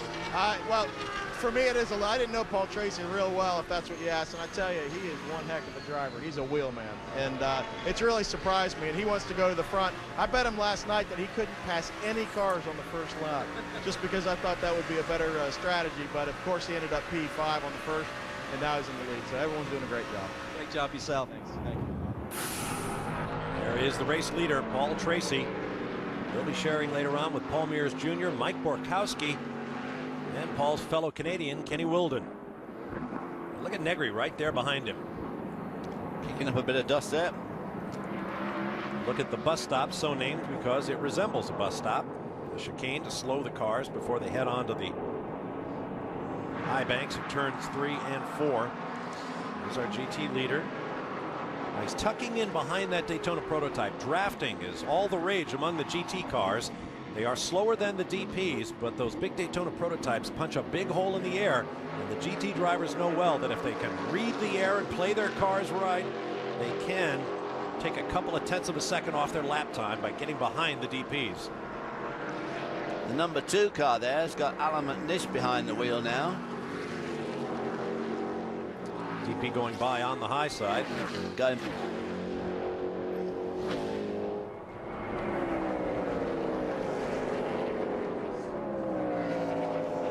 The 01, meanwhile, has come back out. That's the Pruitt Diaz Pappas. Lexus Riley back in the garage for an electrical problem. We'll check their position once they come around across the timing stripe, which is actually down in turn 1. It's not at start finish on the combined infield and oval 3.5 mile Daytona road course. Swinging through the International Horseshoe on the infield. That's part of the track that was repaved. Basically, the infield part of this combined oval and infield was repaved. Very different grip from what the drivers have been used to in previous years. Randy Post there in the number 36 car. He's pulled up pretty well. He qualified in GT down in 6th spot, 7th spot. So he's pulling up to the GT field. Randy Post always very quick in these, particularly any GT car, Porsches, BMWs, whatever. He is a very good tin top driver. And while he is a little over 12 seconds behind class leader Wolf Henzler, just behind Randy, in fact less than a second behind, is Sylvain Tremblay, another GT specialist in that beautiful new Mazda GT car. This is quite a special car. Chris Neville has more on it. Yeah, Bob, just checked in with the Speed Source guys, and everything going really well with this team. That's a brand new car. That's actually a Riley chassis, and then the team finished it from there to make it a Mazda. That car, as a roller, about $280,000, and the team's hoping to build about 6 of those this year. Sylvain Tremblay behind the wheel right now, just saying it's great to drive, and they're so excited to be out there going up against the Porsches. Tremblay from Montreal, Quebec. Big Canadian contingent in this year's Rolex. Back-to-back Grand Am Cup Series champions. The Grand Am Cup season opener was run yesterday here at Daytona. And of course, Florida is the land of the snowbirds. All the Canadians flock down here, and along with the geese in the winter to keep warm. And as you can see from today, 74 degrees, beautiful day here in Florida. There's no doubt about it. An absolutely perfect racing day. The temperature's just right, not too hot, and just hot enough to keep the tires working well, and not too hot to overheat the engines or the drivers, and great for the spectators as well. So it's just a great racing day. There's 82. That car is not at the moment being driven by Dieter Quester, but Dieter Quester in the last 3 weeks won a 24-hour race in Bahrain in an Aston Martin, raced in a GT car last weekend in Brazil in a 24-hour race and came third, and here he is this week racing in another 24-hour race, and the guy is 66 or something. So I mean, it is unbelievable. He wants to built run like a whippet. He wants to run in every 24-hour race in the world this year if he can. He eats sort of rabbit food and stuff like that, so he's as fit as a flea. There's no doubt about it. I want to know who his manager is. That car actually being driven right now by 24-year-old Dirk Werner. I met him in the airport on the way down here. Great young guy from Germany visiting the United States and this racetrack for the first time. Now here is a veteran. This is Kelly Collins, the Pontiac GTO R. I talked about it earlier.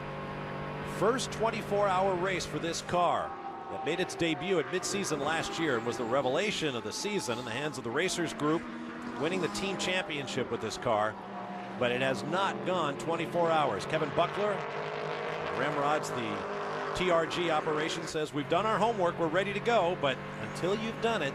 Boy, I tell you what, it showed some serious speed there compared to the other GT cars. It came off NASCAR turn 2 and went down that long back straight to the bus stop. Looked good through the bus stop. The drivers all tell me it handles really, really well in the infield, so looking very strong. Listen to that engine note. Very different from the standard GT. Now there is the 01. That's the car that was in the garage with the electrical problem. It is out on track and running in 60th place. Oh, no problem. All you got to do is pass 59 cars, you're back in the lead. There's Scott Pruitt. He's won this race and this championship before. He knows what he's doing. Let's get more on that story. Well, Bob checked in with the crew, and it was the main feed wire to the alternator, as Tim mentioned too. Is very hot back there on the front side of the engine to get to that. That's why it took so long.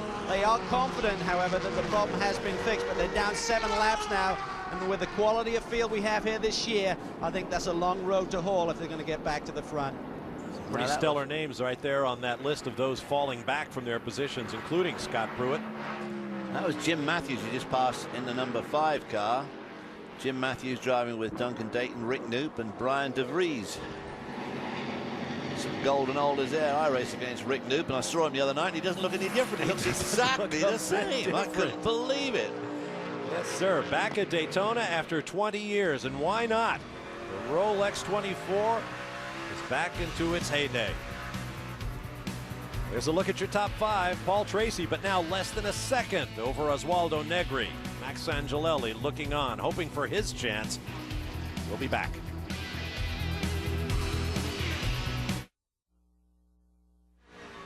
Welcome back. Let's take a look at the highlights of hour 1 at the 44th Rolex 24. A shiny field of 66 took the green flag behind record-setting pole sitters, but the problem started early. There was Stefan Johansson spinning in his own oil, and that oil caught out the GT car of David Murray later on.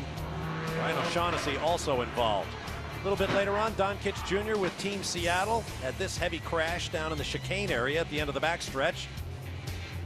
More problems for O'Shaughnessy's BMW, losing a tire there. Down in the chicane, Zach Arnold suffered a spin that sent cars scurrying across the grass. And most recently, Memo Gidley got into traffic and damaged the nose on his Daytona prototype. He pitted for a replacement, and now runs well back in the field. Here's a look at our Rolex race summary. 38 laps completed. Current leaders, Paul Tracy in the number 6 Lexus-powered Riley chassis, the overall leader and leader in the Daytona prototype class. The other class leader is the defending pole sitter and class race winner from 05, Wolf Henzler from Germany, in a Porsche 911-based 997. And Lucas Luhr in the 23 car here, who was our early leader, pulled away to a 6-second lead at one stage, and it dropped back to about a second. They sort of muffed that first pit stop under the caution. They probably had gone past the pit in, but when the caution flag came out, he dropped back to 22nd or whatever it was, back to 6th spot through all this traffic. So he is having a terrific drive. As you saw, Luhr has posted the fastest lap of the race thus far by a Daytona prototype, as he tries to work his way forward once again. On board with Max Angelelli and the defending champion overall, SunTrust Racing, Pontiac Riley. Brian Till. Bob, I checked in with Alex Job, who's the team owner down there, and I asked him about the pace that Luke was running, and he said, you know, long gone are the days when you came out here and you ran a pace to try to make it to the end. This race now dictates the pace. I think that's what we're seeing. They made the mistake on that pit stop, dropped way back. Their strategy probably wasn't the correct one, and now they need to make it up. That's exactly what they're doing. And that's a surprising mistake by the Alex Job Racing, if in fact it turns out to be a mistake. They are a veteran team, won a couple of championships in the American Le Mans Series. Well, I tell you what, old Angelelli's got Scott Dixon right behind him in the and he is right on Angelelli's tail. Riding in the number 60 with Oswaldo Negri. Calvin Fish is with one of his teammates. Justin Wilson, we're seeing a lot of open wheel guys coming over for this 24-hour race. Why are we seeing that this year in particular, do you think? Well, I think some of the reason is the long off season. You know, drivers want to stay sharp, and this doesn't clash with anything else. It's a great opportunity. On top of that, it's a prestigious race, and you know, I think doing these one-offs really add to your driving ability. You learn lots of different skills. Learn to be patient, you know, when to push hard, when to hang back and wait. So it just adds to everything. Oswaldo is certainly doing a great job. One of your other teammates is, of course, your Roosevelt Champ Car teammate, AJ Allmendinger. Now, he's about this big. You're about a foot tall. How do you accommodate that during the driver changes? Well, I think he gets to sit comfortably, and I have my knees under my chin, so I'm not too bad. My knees are up high, but yeah, it's just a case of once I'm in the car, it's fine. You don't worry about it. Just get on and drive. Just puts a smile on his face. He's used to shoehorning himself into those F1 cars, so I'm sure he'll drive anything, Bob. Absolutely, Calvin. Whoa, there we see a spinner down the International Horseshoe. I think he was trying to make room. Is that the 87 car? David Murray's teammate? No, that's the other Team Seattle car, I think, isn't it? David Gaylord, Wes Hill, Ken Hill, who is currently behind the wheel, and Will Diefenbach. It's an interesting point there, what Justin Wilson was saying too. It is difficult in these long distance cars. If you're a bit tall, you do get jammed in there rather. David Gaylord taking it easy going down the banking now. I wonder if you're going to just check it out, or he may come in and have the guys look at it. Team Seattle going for their $2 million. They have pledges for each lap that their two team cars, the 86 and the 87, turn. They had targeted tentatively around 9 o'clock tonight. If all went well, they would hit $2 million worth of laps turned in 10 years here at the Rolex 44 for Seattle Children's Hospital. But right now, the 86 car has already suffered a heavy crash. You just saw that spin by the 87. They're hoping to raise $500,000 this year. They're gaining $500 a lap in pledges. Wish them well. This is a terrific battle here between the 60 car of Negri, the 10 car of Angelelli, and of course the 02 car of Dixon. Just look at them, absolutely tied together by a string, and right behind them is Ryan Dalziel in the 89 car. And of course these cars are so evenly matched, as we said in qualifying. The first 15 cars were covered by only a second, which for this type of racing is extraordinary, and of course it makes overtaking extremely difficult. There goes Scott Dixon down the inside of Angelelli. Oh, you see that GT car just gave him enough room. A bit of momentum was lost by Scott Dixon, and he snagged by Angelelli, and he snagged him away. And Scott Dixon setting in hot pursuit of Negri.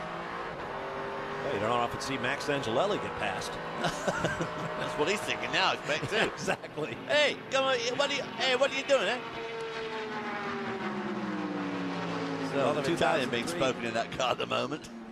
IndyCar champion with a bit between his teeth. Well, that's the lineup. Wayne Taylor speaks English. Max Angelelli speaks Italian. Emmanuel Collard speaks French.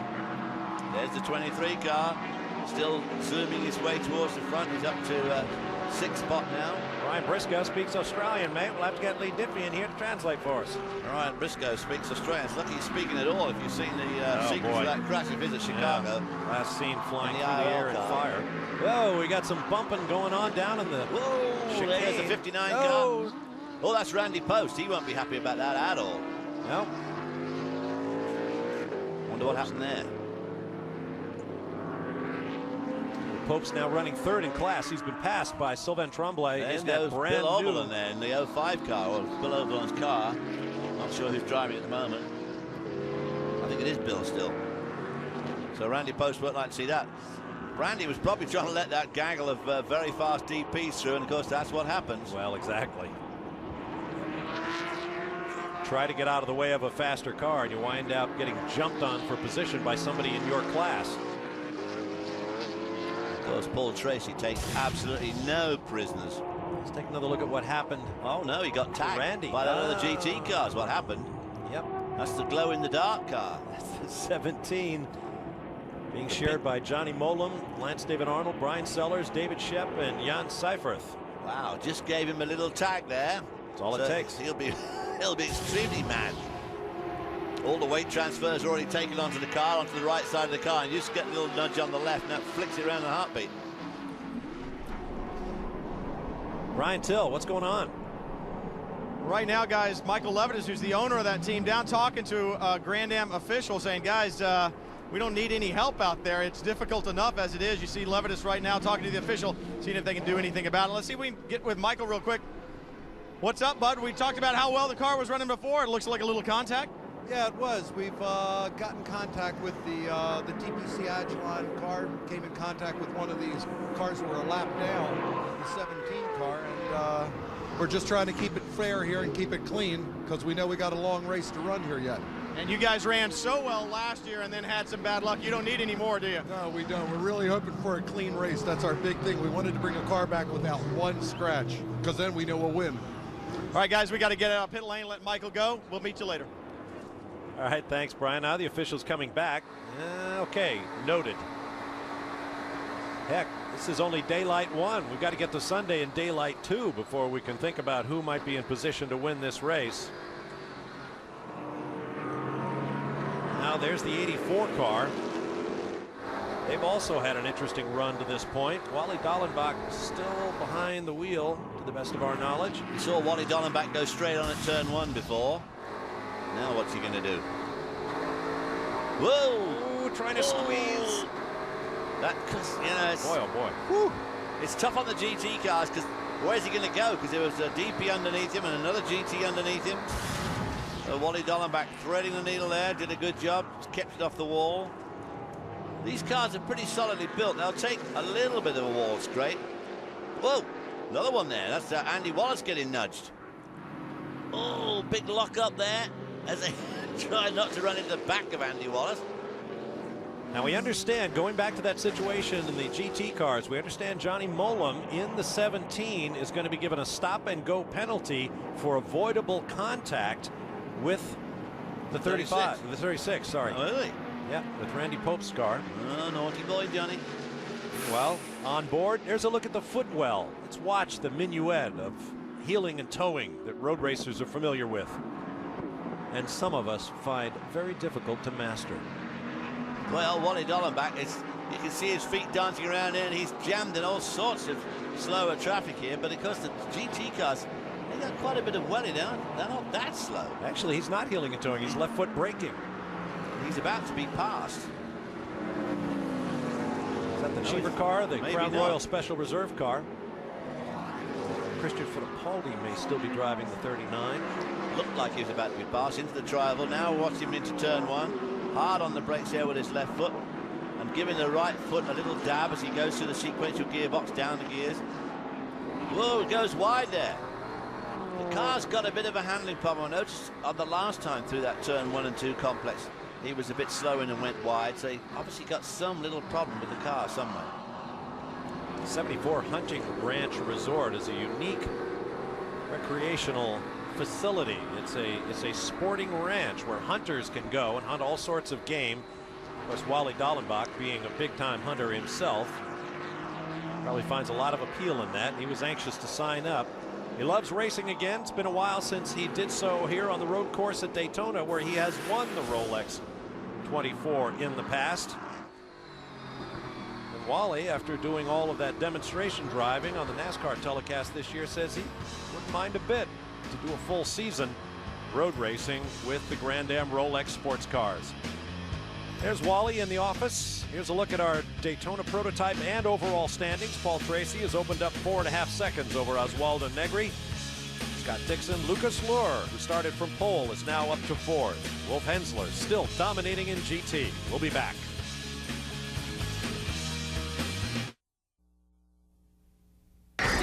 Under the rule book, a Daytona prototype is a closed cockpit, flat bottom, no ground force inducing Venturi tunnels, mid-engine automobile with a tube frame chassis, multi-point roll cage, and 7 different companies build these cars. They are Chase, Crawford, Doran, Fabcar, Multimatic, Picchio, and Riley.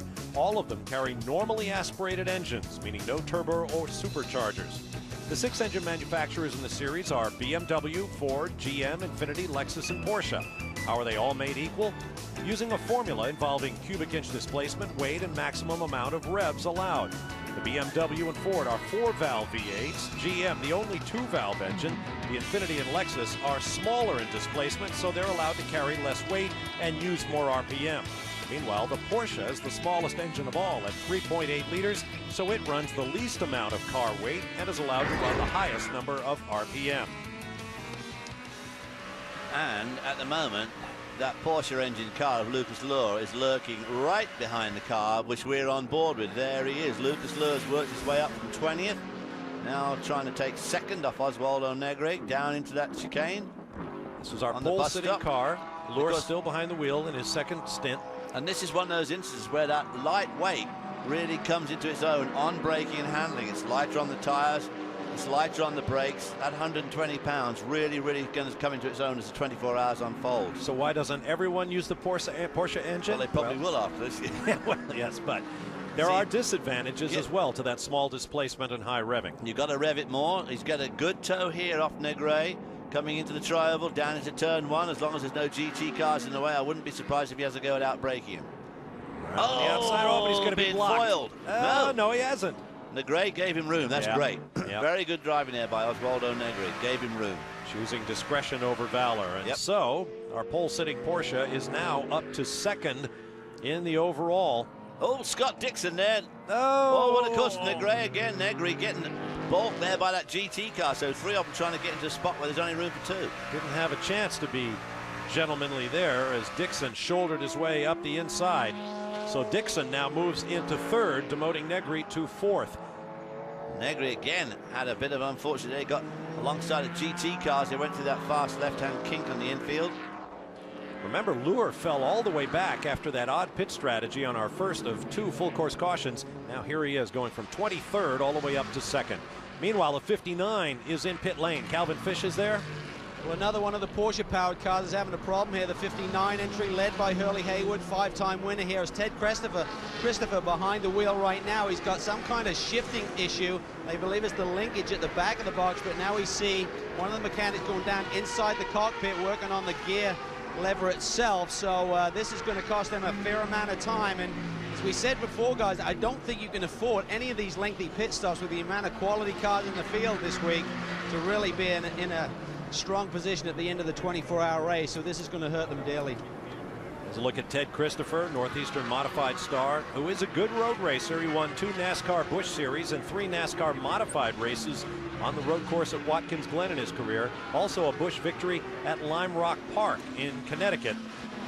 And the team really thinks that Christopher could be a wild card in this race. He was very quick in testing. Paul Tracy going around the outside that GT car, going to that turn 1 and 2 complex, and of course he has been told by his pit crew that Lucas Luhr is on the prowl, so get the welly down, lad, and keep her out front. Welly being a boot for those of you who don't speak British. That's in Wellington boot. Right, let's check the interval now from the race leader to that rocketing Porsche of Lucas Luhr. And there's Tracy coming, some traffic through the West Horseshoe. Here comes Lucas Luhr going past the 21 car. That's Carlos de Quesada. getting out of the way of the 23 car, letting Luhr through. Originally German, now living in Monaco. Of course, who doesn't? When you're young, single, handsome, making lots of money, international racing star, of course you live in Monaco. Probably got a yacht, a couple of girls, a couple of airplanes. Now we can dream, can't we? Paul Tracy leading the way in the overall and Daytona prototype, but the pole sitter Lucas Luhr lurks in second place. Scott Dixon in third, a lineup of champions there. Wolf Henzler continues to lead in GT over the Mazda of Sylvain Tremblay.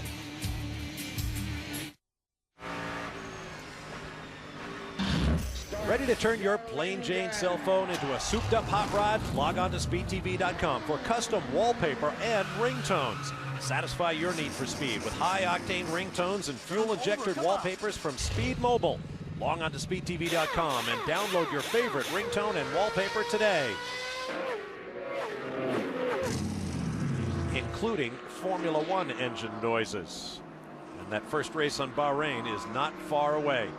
Welcome back live to speed coverage of the Rolex 24 at Daytona. I'm Bob Varsha with David Hobbs.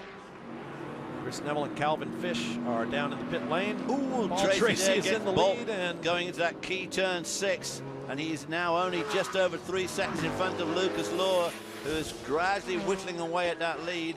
Check that. Brian Till has replaced Chris Neville down there as we rotate through our speed announcers. There's a good look at the speed differential between the Daytona prototypes built for racing and the GT cars, basically production cars modified for racing. While we were in break, the 60 car pitted. Oswaldo Negri got out, and Justin Wilson folded his 6'5" frame very gently into the car. And just before he got in the car, Wilson stepped up on the pit wall, and when he did, his helmeted head hit the Musco lighting that's hung above the pit. That's how tall he is. Yeah, and our man down there, Calvin Fish, said it's 2 foot short over his head, so it just shows you how tall Justin Wilson is. His teammate AJ Allmendinger couldn't jump from the pit wall and hit that light. Let's go back down to Calvin now as the 6 pits from the lead. Yeah, it'd be like a 3-pointer for AJ, but meanwhile the number 6 car is in. Paul Tracy done a remarkable opening stint there, taking the car from 12th to the lead. It's going to be Mike Borkowski. Remember, this guy won races back in 2003 with the Brumo squad, and he's really revitalized here in DP racing once again with the Mike Shank racing crew. They've gone through a 2 Lexus team this year. Remember, they had split last year, 1 Pontiac, 1 Lexus. They really feel in the long run that's going to benefit the whole team. Now, the fueling has taken much longer this year. All the teams are having to use a standardized fuel nozzle and equipment. It's added about 12 to 15 seconds on the refueling time, but everyone has the same equipment. Should take about 40 to 42 seconds to get the full fuel load in the car, as we see a lot of activity on pit lane. We missed that deafening engine note as that big V8 swung back into the pit lane. Drayton Elliott, a Canadian firm specializing in the business side of racing, finding sponsors, running teams and so forth, working with Michael Shank Racing this weekend, putting together a stellar international driving lineup. Lucas Luhr has now completed his run back from 23rd to take over the class and overall race lead on that pit stop. Let's go to Brian Till. You talk about stars, Sebastian Bourdais, certainly a star, but he just brought his number 78 Doran Ford in, kind of an unexpected stop. It came 3-wheeling in, and the guys just lowered it down off the jack, and obviously the problem was not a flat tire, but some type of a broken suspension piece. I would suspect a push rod in the back. The car is really sitting down. You can tell that it's 3-wheeling up in the air, the left front almost off the ground. They're going to have to push it behind the wall to work on it. You see a damaged suspension piece back in the right rear. That's a shame. Boy, that's disappointing. Of course, these cars have to be strong for these 24-hour races. There's the 51 car in, and Eddie Cheever's number 39. 2 team cars, both from Cheever Racing. And there you can see the 51 car, of course, was started by Stefan Johansson, had that oil line come free early on, covering the car himself and the track in oil.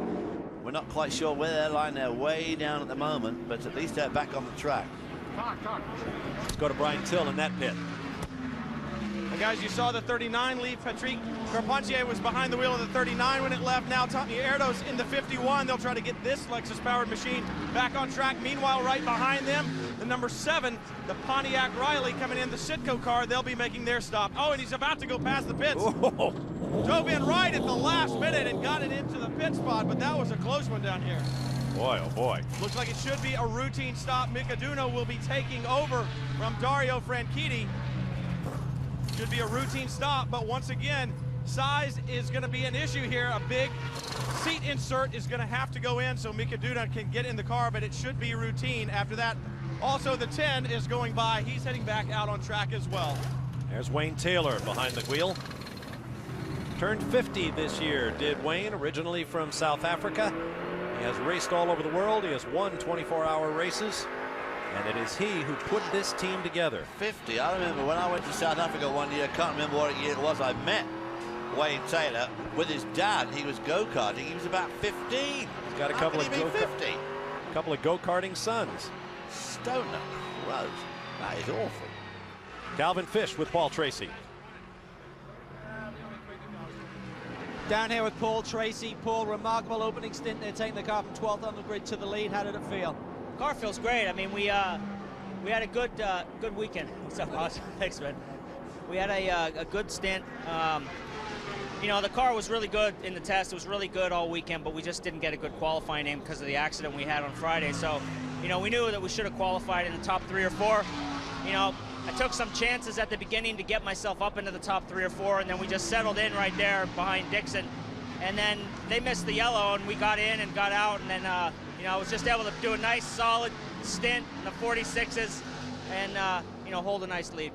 2 hours in the car almost. It gets pretty toasty in there. How are you feeling? I feel good. I just, you know, it's hot. You don't realize how hot it is until you unplug the air vent. So, you know, I unplugged the air vent 2 laps to go, and then I just got soaking wet. So we feel pretty good. You know, Mike Borkowski's in the car. He's geared up. He wants to go. You know, we're here to try to win this race, and we're going to try to run as fast as we can all night. All right, mate, thanks a lot. The number 4 car is in pit lane, guys. That's right. Andy Wallace has just climbed out. I believe Butch Leitzinger, his season-long teammate, will be climbing in. One of the few teams that are going with, that's Butch, from Rebersburg, Pennsylvania. One of the few teams going with the minimum of 3 drivers, Tony Stewart being the 3rd. And as you heard Paul Tracy say, I think that's a terrific advantage, having 3 drivers. I really do, yeah. And of course, you've got Wallace, Leitzinger, and Tony Stewart. I mean, you've got a trio there that are absolutely, truly awesome. Calvin is down there.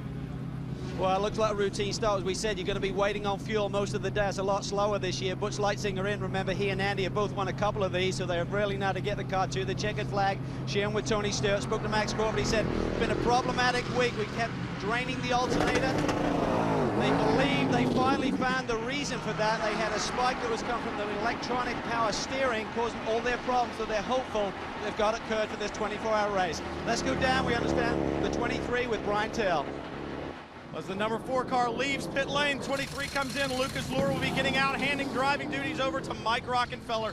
And Rockenfeller really opened a lot of people's eyes back in 2004, where in the last 15 minutes of the race, he made up 2 minutes on the entire GT class, almost won that race, in fact. What an impressive driver, and you look at the lineup that they have down here, it's pretty amazing. Obviously, the performance of this car is there. The drivers seem to be up to it. Lucas Luhr dropped way back on that first pit stop, then clawed his way back up to the front. Routine stop down here, 4 tires and fuel, and they should be back underway. Now the 12th car is in. The new team, Adrian Fernandez and Lowe's Racing. Fernandez, of course, involved in the Indy Racing League IndyCar Series with Super Aguri Racing. Aguri Suzuki will have a Formula One team on the grid this year. This is another car with just 3 drivers, Adrian Fernandez, Mario Haberfeld from Brazil, and Scott Sharp. All, again, a very strong trio. And they just took delivery of that new chassis, that Riley chassis, on December 30th. They were able to take it apart, as all teams do when they get new cars, take it apart, learn all the parts, put it back together, get out there, do some testing, did very well in the group test earlier this month here at Daytona. And now here they are pounding around. Brian Till is there. Windshield cleaner. Bob, obviously a very professional team down here. A lot of experience. Mario Haberfeld is in the car. Adrian Fernandez is out. They've been fast throughout the test and throughout the weekend. they're back on track. 02 is on the pit road. Yes, he is, Brian. Scott Dixon staying behind the wheel, it looks like. Now, this is quite significant, the fact that they are outstretching some of the competition on fuel. Remember, last year, the Lexus seemed to struggle a little bit on fuel mileage. In fact, lost the last race of last year in Mexico City down to fuel mileage. So the fact that they've outstretched, remember the Porsche Crawford came in a couple of laps later than the 02 car on that yellow. So this is quite significant. Looks like got about a 3-lap advantage right now. Scott Dixon gives Mike Hull the thumbs up from inside the cockpit. He's feeling good to go. Going to do a triple here. And David, you were talking about the windshield cleaning. At this time of the day in particular, from now on for the next 3 hours, this clean windshield is going to be really important for these guys. And of course, they've got the time to do it as the new fueling rig takes so long. But boy, I'll tell you what, within the next hour, you get an idea there as he leaves the pits just how strong this sun is going to be in the next hour or two. There's the 89 in with young Atlantic star from Scotland, Ryan Dial, behind the wheel. Excuse me, they've changed over David Empringham, the two-time Atlantic champion, is now behind the wheel, sharing with another Atlantic champion, John Fogerty, and Alex Biggie. Brian Till. 72 car, the GT entry at Tapper Racing. The NEC Porsche is in. Wolf Henzler, last year's GT class winner, is out. Robin Liddell takes over. This should be a routine stop, but it looks like they're having some problems with the air gun on the right front, guys. This is going to cost them. Either that or they've stripped the lug. These are not. Are they taking that off or putting it on, that one? They're trying to get it off, guys. That's off. what they're trying to do. They've got another new tire sitting here. Try another gun. Struggling with the gun. That's exactly what they're doing, Bob. They're going for another gun. Notice these are not. It's not moving, guys, and I see a lot of metal shavings when they're working with this gun, so we'll just have to see what the problem is. The pole sitter and class leader since the green flag in this race. No central locking nut. These are 5-nut wheel arrangements, and they take time. The other thing that we noticed earlier, and you'll see it right now, just underneath the Hoosier decal, there's a dark mark on the wheel well. This car has had contact, so you wonder if that's not damaged a little bit. Notice now they're going to put the lug nuts back on. They're going to stay on that used right front tire. Meanwhile, they'll see if they can come up with a fix once the car gets back on track, and they'll bring it back in later, so they cannot lose, so they will not lose that many laps. A lot of mayhem down here. That's right. We've got all kinds of chaos out there. There's the 28 missing the right front. Brian Herta driving that Make-A-Wish car. You saw Brian Frizzell in the 8 car also bouncing around in the grass. Some of this could be cold tires, or the 28 car just had a pit stop and they just didn't put it on properly. Yeah, seems to be the most likely culprit. Yeah, that's what happened, David. They just made a pit stop. We talked about the problem they had on round 1 of the pit stop sequence. That was where Michael Valiente tried to get the car in. They're having 2 cars in this pit box. They're not one of the 20 cars that have a solo pit box, so it's really creating havoc for these crews down here. But as I mentioned, a lot of new crews going to work for the first time, and little mistakes will happen. Let's take a look at what happened now. We've got it just coming out of the pit lane. Oh my gosh, not on at all. Straight away, sticker and all, right up to the guard. Whoa! Ooh, does it get over the fence? No. Boy, that was lucky too. Would have dropped right in that guy's lap. Well, earlier I mentioned the Fernandez team took delivery of their car on the 30th. A number of these teams are very, very young. The chemistry has not gelled. Everyone perhaps not quite sure of their job or their procedures. And of course, that right front wheel for him around here is absolutely awful, because you've got to go through those long, long bank turns with that right front being down, still struggling to get that lug nut off. And with that, we have a change in leadership in the GT class. The 36, driven by Randy Pobst, is now out front. So after that flurry of pit stops, good for some, disasters for other. We'll take a break and return as Henzler takes that car back out on a used right front.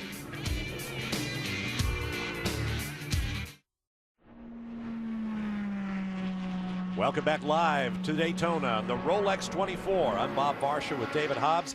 Coming up on the end of our second hour of 24 hours of Grand Am Rolex sports car action, presented by Crown Royal Special Reserve. There is the pole sitting, and for much of the early part of this race leading Porsche Crawford combination. 23 car for Mike Rockefeller, Patrick Long, and Lucas Luhr. And we understand they are having a problem with losing or perhaps melting the rubber boots or covering on the CV, the constant velocity joints. Part of the reason for that appears to be that the differential is placed so low in the car due to a 4-inch drop gear they were allowed to use this year to get the drive line down low where the engineers want it. But it may have the disadvantageous effect of getting the half shafts at such an angle to drive the rear wheels that they are overheating and melting those boots. Let's look more about that drop gear and how it works in the Porsche-powered cars in this race. It was really difficult for us to race because we had to actually drive right on the limit.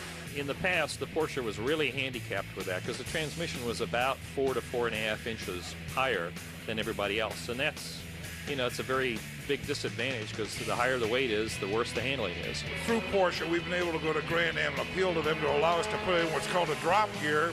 And the drop gear actually allowed us to drop the transmission in the car down about 5 inches.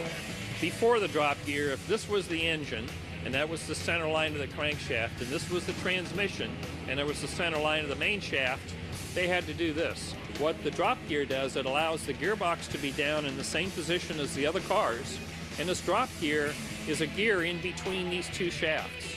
So it allows these two shafts to be connected. By lowering the weight, it lets all 4 tires do more of the workload.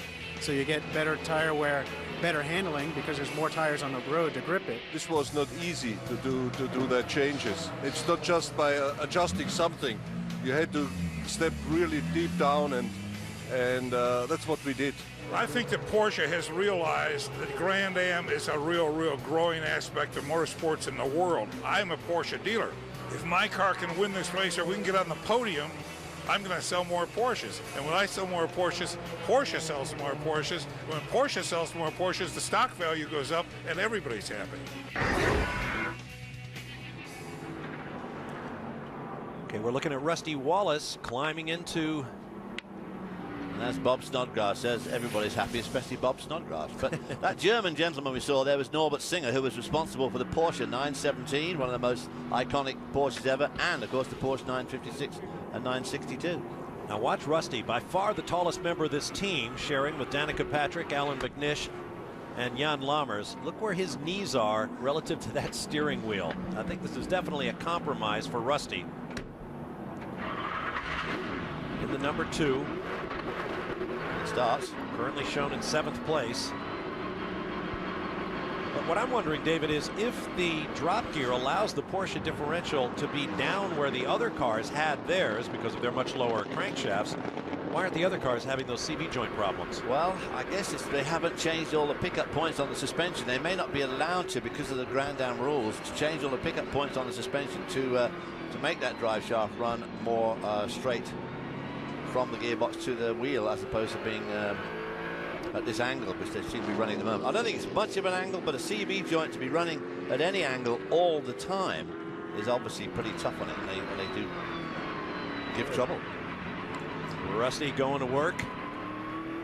Remember, those are cold tires. Remember, Rusty, are cold tires, and you're turning right, and you're braking, and you're shifting gear.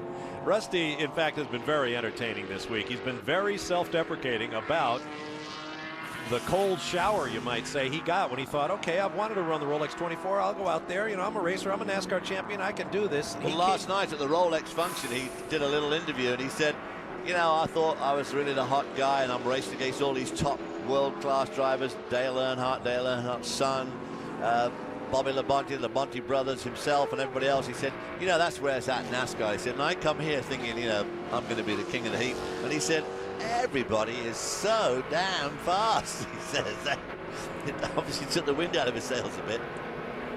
It's been an adjustment for Rusty, but he's taken it well. That's Butch Leitzinger going underneath him in the 4 car. And we're not saying by any stretch of the imagination is Rusty slow around here. No. But for the first time in his life, he is going to race deep into the night and into the next day. Let's go down to Calvin Fish now in the pit lane.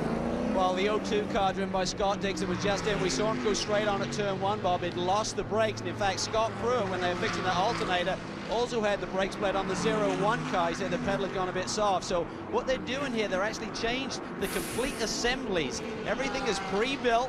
There's a quick disconnect. You can see the mechanics now working on the hot one that came off the car. They did this in about 60 to 70 seconds. It's all built as a brand new monoblock caliper from PFC.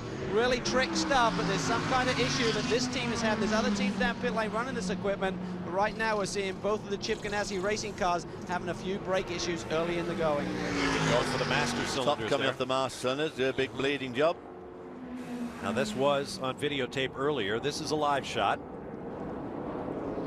This is the 19 car. We saw Memo Gidley take it off and on. Tore up the front a little bit. They replaced the nose. They were leading when he pitted.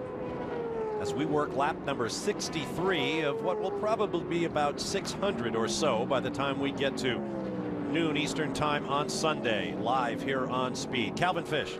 Well, Michael McDowell has now jumped behind the wheel of the number 19, and this is really what we're going to see here in the fuel stakes. Ford engine, remember now.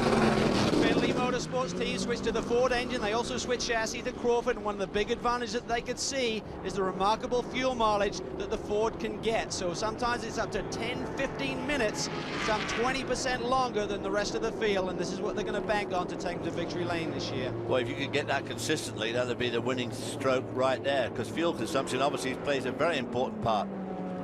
We're about, well, a little over 2 hours into this 24-hour race. We saw 6 lead changes in the Daytona prototype class between 6 different drivers.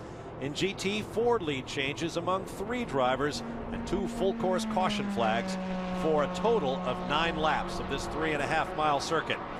There's the 23 Porsche Crawford. Currently running first, Lucas Luhr. Still doing good work for Alex Job Racing. Up, Mike Rockenfeller now behind the wheel. Justin Wilson now in second, Mike Borkowski in third. We'll be back with more live from Daytona in a moment.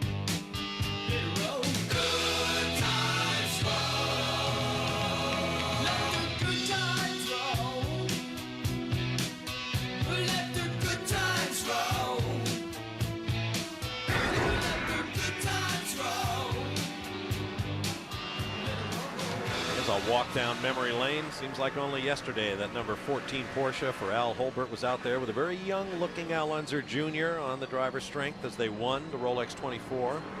Here's a look at drivers in the field from some of the top series in the world, from the IRL, from NASCAR. I guess we'll make Wally Dallenbach Jr. an honorary member there. What the heck, he's a broadcaster. We can add Ted Christopher to that NASCAR list. And then from the Champ Car World Series, a couple of champions, a Rookie of the Year. 3 champions, actually, Tracy, Bourdais, and Vasser. Justin Wilson third in points last year. A pretty impressive, like we said at the top of the show, this is a star-studded field. You probably won't see another race in 2006 with more top-line drivers and stars and champions in it. Here's the 23 car. Looking ahead to that extensive change in the right rear suspension. Having trouble with the rubber gaskets that hold the grease in. Brian Till has a full explanation.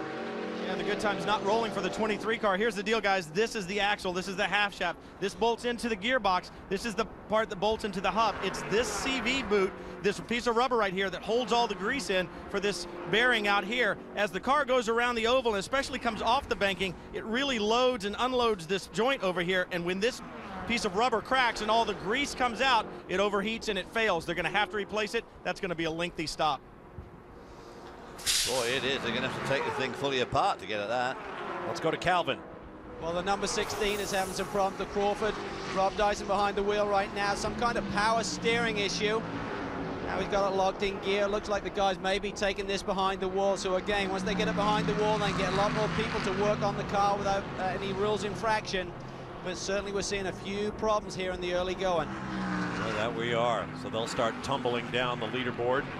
We saw the 4 drivers in that car. I want to get back to that issue of 3 versus 4 versus 5 drivers, David. Very few guys in the field, very few teams that is, using 3-driver lineups. Wayne Taylor, who won this race last year, loves the 3-driver lineup, but he said he just couldn't risk going with 3, so they added Ryan Briscoe from New Zealand as their 4th. Well, I just feel the other way around. I think it's more of a risk to have 4 drivers than to have 3, you know, especially if you've got 3 guys that you're really, really confident in and know well, like Andy Wallace and Butch Lightsing, and you add 1 more top-line driver to that. You can't do better than 3. You get enough time off, you get plenty of time off. These cars don't have the grip that the old prototypes had. They don't have the downforce. I mean, they're pretty good, but they don't have that sort of grip level, so you don't have the G-loading on the driver. And I just think you stay more in the swing.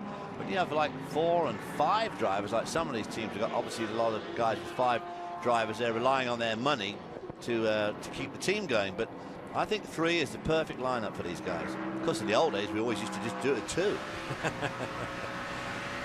Like you and Mike the Bike Haywood. Yes, exactly. The anatomy of the Rolex 24, the clock never stops, although the race itself might. We have had red flags in the past for things like heavy fog rolling in or what have you, but the clock will keep ticking. As we've mentioned, the 2 classes, Daytona Prototype, the faster of the 2, and the streetcar-based Grand Touring or GT category. We've been talking about the number of drivers in a team and the stints.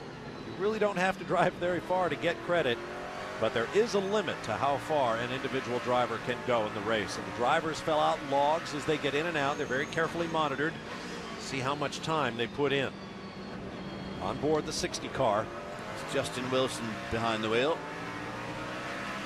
This is this very fast left-hand kink coming up. There's a bit of a dip just right there as you go into it, and you come out and the road goes away, falls away from you to the right, so you have very little grip on the way out. And this is the what they call the Western Horseshoe. As you can see, almost goes through 180 degrees. Not much grip there either. Road's very flat.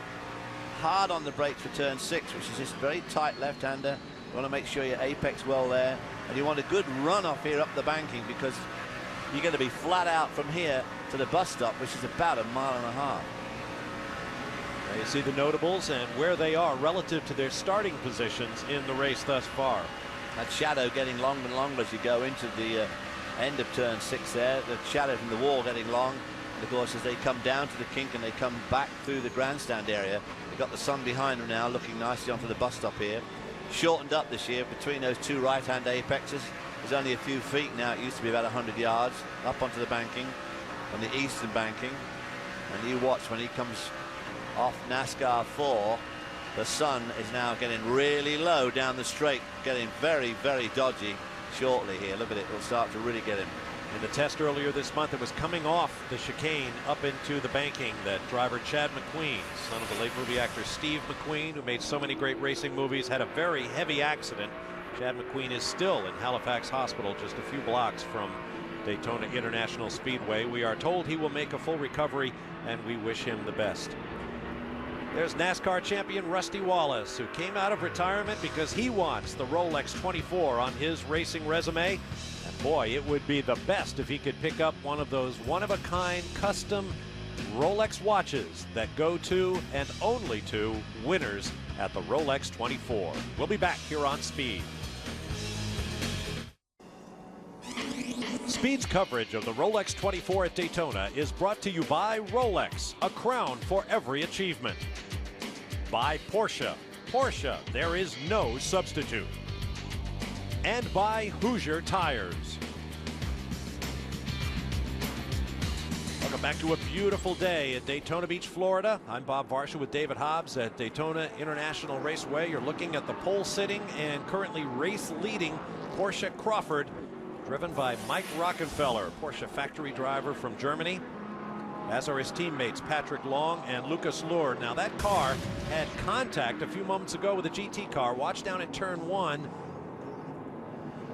Yeah, he was trying to go around the outside of that GT car, tried to outbrake it, got alongside it, and then they had just a little bit of contact with the 93 car. There it is from the back. He's going around the outside, but of course, Mike Rockenfeller's trying to get his line and stay in, and of course, the GT car drifted a bit wide.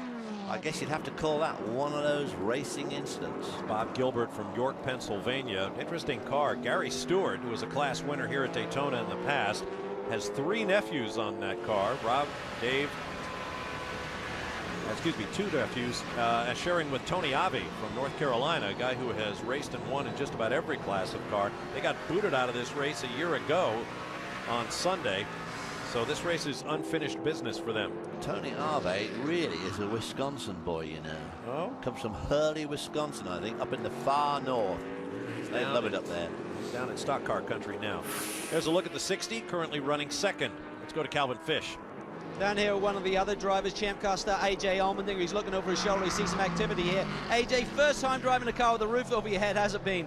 Oh man, I'm enjoying my, it's awesome here. 24-hour Daytona, Mike Shank Racing. It's been a lot of fun.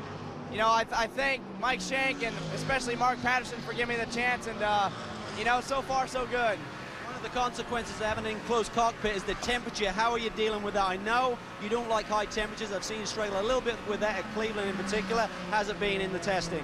It's been all right, but I've only done 8 laps at a time, so I'm fine. I've really trained hard this winter. It's been fantastic, so I feel good. The air conditioning system inside the car is great. So hopefully we have the in-car cam in. I'll give a good show to everybody. Get the nice Corby Concepts design. I got the sweet design on the helmet this weekend. That's for Mike Corby because he's watching. But, I'm looking forward to it. You got Justin Wilson, your teammate in Rouge Sport, in the car right now. Now, you guys are significantly different in height. Do you need a seat insert, or do you just sit in his lap? I do need a seat insert, but it's really small. He's basically just way too big for everything in life. So, I've seen him play basketball. He has no skills in basketball. So it's a good thing he's a race car driver, but man, his knees are about as level with his shoulder. So I feel bad for him, but I'm comfy and cozy in the car. All right, mate, have fun. Thank you. Those two guys have fun with each other. Justin Wilson's an interesting story. Remember, he sold shares in his driving career in order to raise money to buy himself a drive in Formula One, and that is not something that comes in the half-off store. That was a lot of money. Definitely not the half-off store. There he is, in fact, in the car. Very tall for this sort of car. And the difficult thing is the knees. You really are up on the wheel, which makes life very difficult. Looks like he has a lot of play in those belts. And there you see the height difference. I mean, 6 foot. I thought I was tall for racing. He was at 6 foot. Used to be 6 foot. I'm about 5'10" now. While AJ Allmendinger was talking to our Calvin Fish, it's a good job he wasn't actually watching the screen, because poor old Justin had rather a scare. Just a couple of minutes coming to that fast infield, King. Watch the everything going all right. So you watch that Porsche on the right. Whoa! Holy smokes, across the grass, digging up. That's because that's when you rip the splitter off the bottom of the car, and it can ruin your whole race. But everything seems to have been okay. Shot across the grass without any damage. Scooting around the 63. But that just shows how the best prepared plans of mice and men aft gang astray, and there's nothing you can do about it. Well, if it's predetermined, then who's going to win this race? I have no idea. 60. There he is. The pit in. Calvin, coming to you. Okay, well, he obviously had a lurid moment there. The team are bringing him in as he comes towards his pit box. I do see a lot of grass in the radiator. They're certainly going to be monitoring the telemetry there to see if there's any excessive engine temperatures. You don't want to take any risk. You got to get this thing to the end of 24 hours. You don't want to see any high engine temperatures, even for a few minutes here. So it looks routine at this stage, changing tires. Fuel is going in, as we said. That takes an awful long time, but he's only on about half a load right now, so it shouldn't take any much longer. Than the tires going on. A little bit of a delay on the right rear. Gun got stuck. Meanwhile, let's go down to Brian Till. Calvin, Mike Rockenfeller back in the garage area. I also see damage to the left side of this Porsche Crawford from some of that contact down on track. The crew guys will be taking off the rear deck lid, and they're going to go to work on this right rear. It's going to be a lengthy stop. I talked to the crew chief. He said it could take as long as 30 minutes to effect this change. They're going to have to pull off the right rear suspension. Remember, all of this is very hot. They're going to have to remove the right rear drive axle and replace it. So this is going to be a lengthy stop for these guys, but they're going to work. Cal? A little bit more of a delay here on the 60 car. They tried to blow out that radiator grill, and there's still more grass up inside the nose. They just disconnected it quickly. Blow out. Justin Wilson back underway. Boy, now that could be costly for the 23. They've already gone a lap down. The next lap they go down will drop them from 6th all the way down to 19th. And you can see what that 30 minutes will mean to them. Brian. Obviously, they were fighting hard on the track to make up and hold every bit of position they had. Look at the damage along the left side of this car, showing some of the battle scars. Obviously driving hard, but as we said earlier, they're going to be set well back here with this lengthy repair. Well, I mean, basically that's the end of the day unless a whole bunch of other cars stop for at least half an hour. Basically their day is done. They'll keep fighting. Meanwhile, the 6 picks up the lead. Currently in the hands of Mike Borkowski from Scottsdale, Arizona. And of course, even that little stop there that Justin Wilson had to have, that one little off-course road, that could take this race away from them. Doesn't take much. We're just in our 3rd hour of 24. Here's a look at the Daytona prototype and overall class standings. Mike Borkowski leads. Canadian David Empringham. Wayne Taylor, the defending champion, up into 3rd, but 15 seconds behind the leader. Nick Ham now leads in GT. We'll be back.